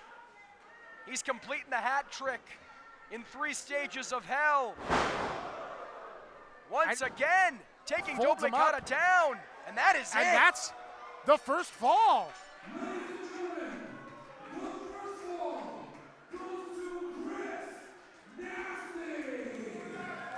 You got to imagine Chris Nasty's feeling pretty good right now. That first fall leaves you in a much more comfortable position.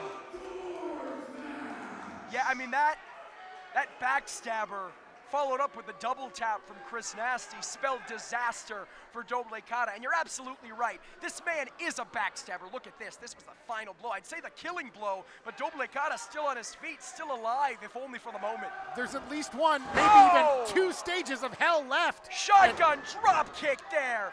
Absolutely no give between Doble Cara's body and the ladder. Using those steel ladders, it's the devious minds of some of these wrestlers. That Doble Cara is now just in agony. Blood already dripping down his face. You gotta think this is Chris Nasty's match to win at this point. Doble Cara is leaking blood. He has been for several moments. Not only is that gonna make you lose consciousness, it obstructs your vision. The challenger in a very, very bad place here, Marty. Chris Nasty living up to his name, tasting his own palms. Kick to the breadbasket, and Doble Cara now, the blood just dripping down. Chris Nasty onto the corner, but Doble Cara meets him with an elbow and a boot to the face. Acting on instinct now. I don't know if he can even see Nasty with his eyes bloodied over like that. He's got to use his instincts, his ears, his other senses to drive him around the ring as he goes up top. That's exactly what he seems to be doing from the top, cross body. But he's got to set up a door. He can't pin Nasty. He can't make him tap him out. Hell, he can't knock Chris Nasty out. He needs to put him through a door. And even then, if he beats Nasty, he still has to get through sudden death. It's paradoxically a safe place right now with no doors in the ring. Nothing safe about this for Chris Nasty. Doble Cara rides him all the way down to the floor. Ugly landing for both of these men. And Doble Cara, perhaps in the immortal words of one Billy Joel, not forgetting his second wind here. Billy Joel, at a wrestling show. He's a legend. All right. Doble Cara with the crimson mask. And I believe that was a beer bottle across the face of Chris Nasty. Probably not the refreshing beverage that Nasty would like at this moment, and nothing refreshing about that chair across the back. It is refreshing to see Doble Cara in the driver's seat of this match, though. I thought Chris Nasty with that early pinfall was going to walk away with it. Yeah, but Marty, is it too little too late? Because the first stage of hell was all Chris Nasty. Doble Cara may be back up to his feet, but he is not 100% here. Chris Nasty off the ropes and clocked upside the skull once again with those ringside chairs. Marty, those are very comfortable to sit in if you buy a ticket for EASTLOS Lucha Volume 13 when we return here to the Don Quixote, but they are not so comfortable to crack upside a man's skull. Excellent getting the plug in there, Jordan Castle. And a kick to the ribs. Chris Nasty spills out to the floor, bruised in the ribs, and now just laying on that cold concrete as Doble Cara picks up a ladder with devious intention. Doble Cara almost like a shark, smelling that blood and seeing red. It's his own blood. Right. He's feeding off of it here. Biting at the forehead of Chris Nasty. Obviously, blood loss can lead to exhaustion, a lack of durability, a lack of cardiovascular strength. Marty, how are you talking about the scientific background of blood loss when this man, Doble Cara, is chewing the forehead of Chris Nasty? Very much my follow-up point. There's also, like you said, the animal instincts, that survival instinct that can come up as soon as blood, your own blood, drips down your face. That activates things in the mind that aren't normally there. As Chris Nasty displaying some excellent acrobatic skills with that drop kick. A shotgun drop kick once again. And it seems like Chris Nasty has evil intentions. Doble Cara introduced the door, but Chris Nasty may be about to put him through it. Taking his time, leisurely pace from Chris Nasty. I'm not sure if I can agree with this as he stacks the door up in the corner. Such a precarious predicament for both competitors, but it looks like Nasty now got him lined up. Perhaps looking for a razor's edge here? Dead on target. He's trying to get Doble Cara up and over. But took a second too long with the taunting thrust kick from Doble Cara, stomping on the fingers and a sit-out drop kick to the face. Beautiful combination. That'll shave the mustache off of Nasty's face. Ooh, don't say that. He'll lose all his power, like Samson. And now Doble Cara feeding off the Don Quixote. He may not be able to see him with the blood in his eyes, but he can sure as hell hear him. Doble Cara, the chance energizing him, maybe giving him some ideas here. And he does not like the way that Nasty set up that door, Marty. No, he's an artiste. He's very particular about that particle board. It's real wood, actually, now that I'm seeing it from here. I just wanted to make a particular. I get it. I get what you were going for. I respect it. But no respect from Doble Cara to Chris Nasty here, laying in the boots. Forearms. Chris Nasty with a nasty one of his own to the mush of Doble Cara. This could be it. This could be all. Look at the strength of Nasty, but Doble Cara had an answer. Elbow catches Doble Cara, sends him into the corner. Man, Marty, this is so nail-biting. This is so tense. Only one way to win this, and Nasty building up that head of steam. Doble Cara, drops some feet away from the door. Big back suplex there. If only he was able to get that rotation, if only he was able to get Nasty through that door, we would be moving on to stage 3. We'd be moving on to sudden death. But alas. Some kind of blue thunder bomb would have changed the whole situation. And now, twin clotheslines. Stereo clothesline there between Nasty and Cara, and both men are down.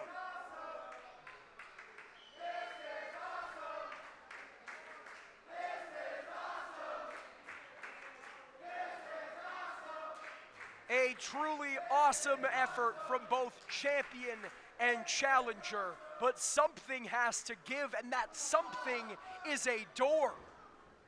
Right you are again, Jordan. Oh! Another big Discus forearm there. Yeah. Chris Nasty now looking to end it. He wants to send everybody home and himself happy with that championship still around his waist. Well, at least half of the crowd would be sent home happy. Chris Nasty with some choice words for the ringside faithful. It's been a tricky day on that top rope Hold today. on! Oh! Doble Cara maybe playing a little bit of possum here. This does not look good for the Lucha scumbag. Not a lot of room to maneuver. Chris Nasty with almost nowhere to go. Now Doble Cara perched atop the High Red District. Chris Nasty trying to regroup, trying to reassess here. He's not thinking Hurricane Rana. Whatever he's thinking it's the end of the road. He's thinking that you can put this away in just a moment. Oh no! Repaying the favor, biting the forehead of Doble Cara. Did Doble Cara have an eyebrow ring before this match started? I wasn't paying attention. And now he's up and oh! But hold on, who went through the door there? I don't know, we're getting a call for the bell. Doble Cara tried to roll him up for the pin. Yes, what, no, hold on. Our official. I can't tell here. The official raising the arm of Doble Cara. I think he was technically in control. Our official communicating with Pinky Santino. Doble Cara thinks he's won this matchup. Yeah, I'm not sure with that door collision. I'm not sure if that was a.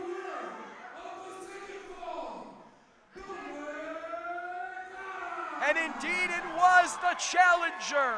We are 1-1. We move on to stage 3, sudden death. Trying to make sure that the door victory is clearly his by.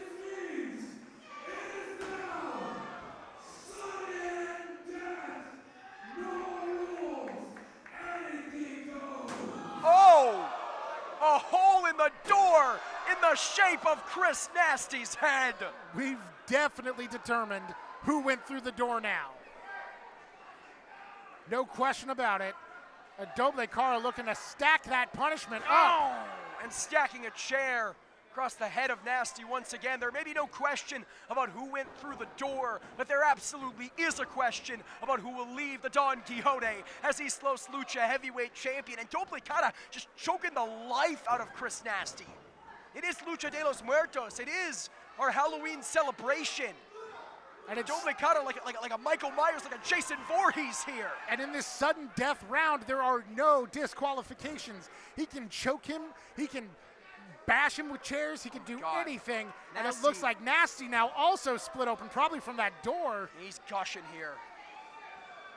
Doble Cara like Nosferatu, like a modern day Lucha Libre vampire. He's gushing like my bag lunch in grade school. Shot to the chest of Nasty. Marty, Chris is wearing a shirt. The champion's wearing a shirt, and that still sounded like that. It sounded like wet meat getting slapped. Everything is bloody, everything is gross, everything is raw. Jordan, I'm feeling uncomfortable with all this gore. Yeah, we're feeling queasy. Again, I asked the question, how do you think these competitors are feeling? If I was Doble Cara, I would have already, I would have passed out by now twice. Yeah, fans watching at home, tuck the little ones in. This is not for the kiddos' eyes. But that's just what this rivalry has been all about. That's just how personal this issue has gotten between champion and challenger. It facilitates this type of brutality. It's been about the blood. Cover it's here. It's been about the struggle. New champion. And the cover. Oh. It's been very personal. Chris Nasty starting this off with a betrayal. And now Doble Cara trying to end the story here, trying to get Chris Nasty out of his life and his title back on track. You see both of these competitors moving a little slowly, both of these competitors a little sluggish at this juncture with all the blood they've lost. Can hardly blame them. Absolutely. Whew. Like you said, it's in the air. I can smell it now, the blood. It smells like pennies. Ow! Wowie. Jesus. Blow for blow. A hockey fight now breaking out. Uh-oh. Chris Nasty sends Doble Cara into the corner. Huge forearm. Doble Cara chasing him across the ring for a retaliation. Oh, but Chris Nasty catches him. These men have each other's numbers. They've spilled blood against one another so many times over the course of the last year here at EASTLOS Lucha, but it is Chris Nasty finding an answer. Doble Cara staggered on spaghetti legs. Nasty. 1-1 in these 3 stages of hell. Nasty with that back elbow. Nasty looking to keep that belt around his waist, rolling out. Oh! Sit out drop kick once again. Marty Quinn, if this is what hell looks like, then I gotta start praying. I gotta start attending Sunday services instead of being here with you calling wrestling shows, because this is ghastly, man. I could definitely be spending my time at a food bank right now. Chris Nasty with a broken shard of door, the other half was planted through his skull. Chance for Doble Cara maybe fading in intensity now as it looks like bad news for the champ. What is the Chris Nasty challenger. plan? He's on the opposite side of the ring here. No. Chris Nasty. He's bought his ticket. He's boarded. He's checked his bags. He's going coast to coast. Ho, ho, ho, ho. That's no Spirit Airlines. Chris Nasty, the Lucha scumbag, sailing through the air. First class ticket to hell for Doble Cara. See it again. Look at the distance. Oh my Jesus. 2 boots.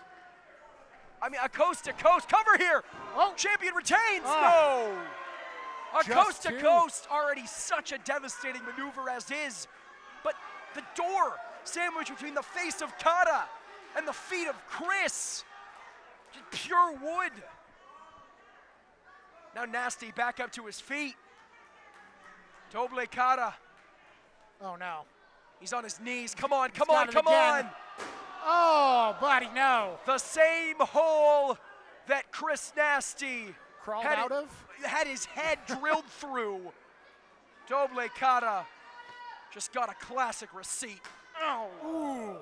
Pasting his chest with that chop.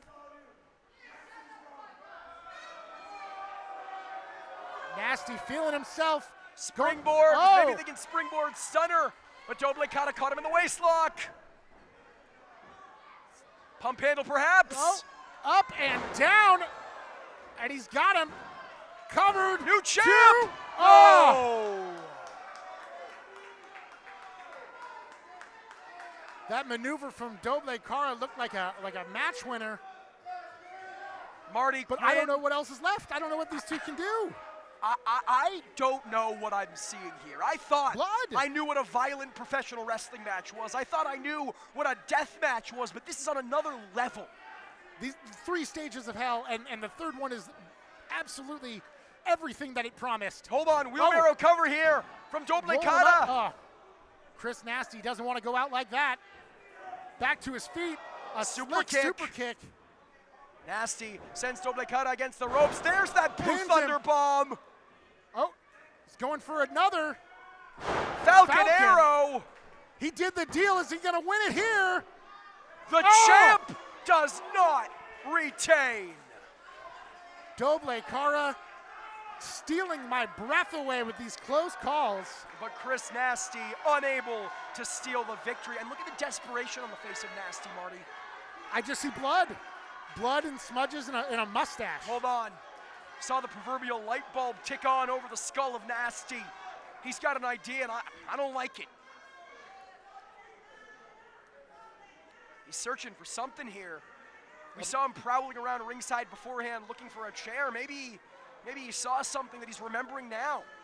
I'm trying to think of like what a gross light bulb would be, like a bug zapper, I guess. like the scumbag equivalent of an idea. Doble Cara. Oh my God, it's Oh, a caution no. sign. Piso Mojado. And absolutely no caution Oh. shown to the back of Doble Cara. He's giving him a piece of that sign there. And that's a bag. Oh, no, no, You no. see a bag shaped like that in a professional wrestling ring, Marty Quinn, it can only mean one thing. Legos. Oh, no. The glisten of Thumbtacks. thumbtacks. Look at Doble Cara. You see those eyes widen.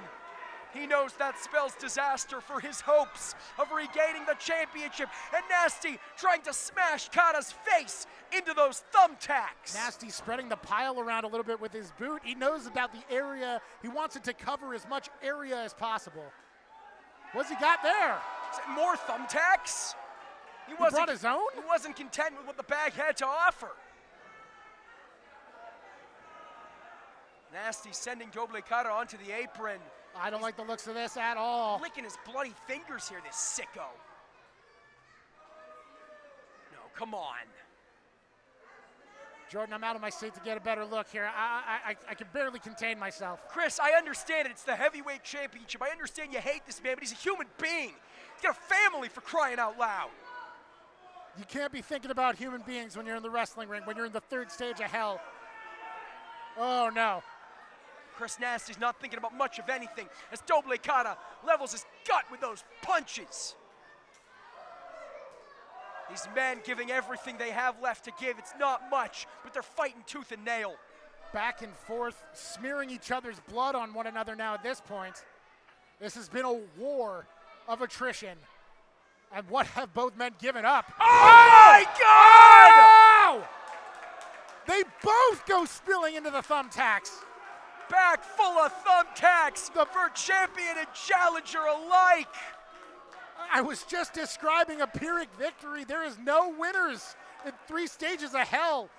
And let's watch this again as they send each other. It's like a snuff film. Marty Quinn, it's like a snuff film. It's got VHS to, hold on, cover from Cara, no! But immediately transitioning into the crossface. Right on the thumbtacks. No wasted motion. He's got his chest spread out over those thumbtacks. Nasty rolling him over, though. Was not able to get the cover, but able to escape the crossface. Kick to the nether regions. Low blow there to Doble Cara. Nasty having those nasty thoughts. It's not the first time.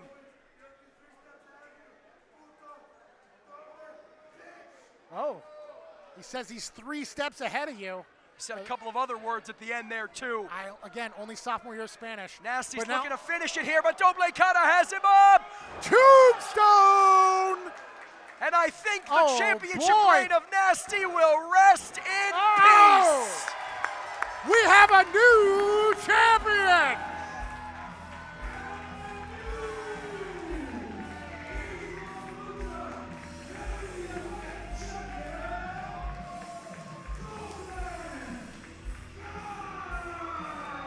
Take another look in slow motion, fans. Chris Nasty's neck, his skull drilled into a canvas full of thumbtacks. And with 3 seconds, his championship reign up in smoke. Doble Cara with a glassy, murderous look in his eyes as he drops Nasty on his head and reclaims that heavyweight championship that defined him so much over these past few months. Sudden back out of Chris Nasty's hands. Sudden death, the 3rd stage of hell here tonight. You know, the dictionary definition of death is the action or fact of dying or being killed. And tonight, Doble Cara killing the run of Chris Nasty. This evening was full of Lucha de los Muertos, and none more deadly than that 3 stages of hell. Folks, I want to thank you all so very much for joining us tonight. Oh, Doble Cara with a microphone.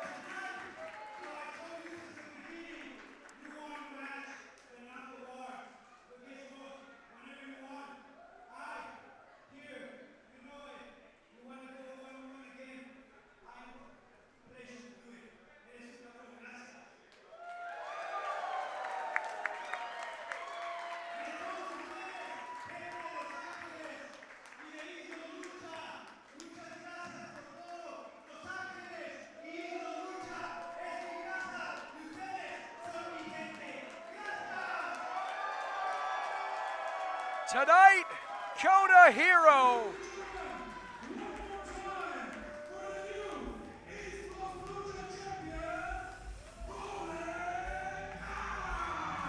Tonight, Koto Hiro recapturing the Cruiserweight Championship. Doble Cara recapturing the Heavyweight Championship. Time is a flat circle, Marty Quinn. The more things change, the more they stay the same. Fans, I want to thank you so much for joining us here live and free on YouTube. This has been EASTLOS Lucha Volume 12, Lucha de los Muertos. We will see you next time.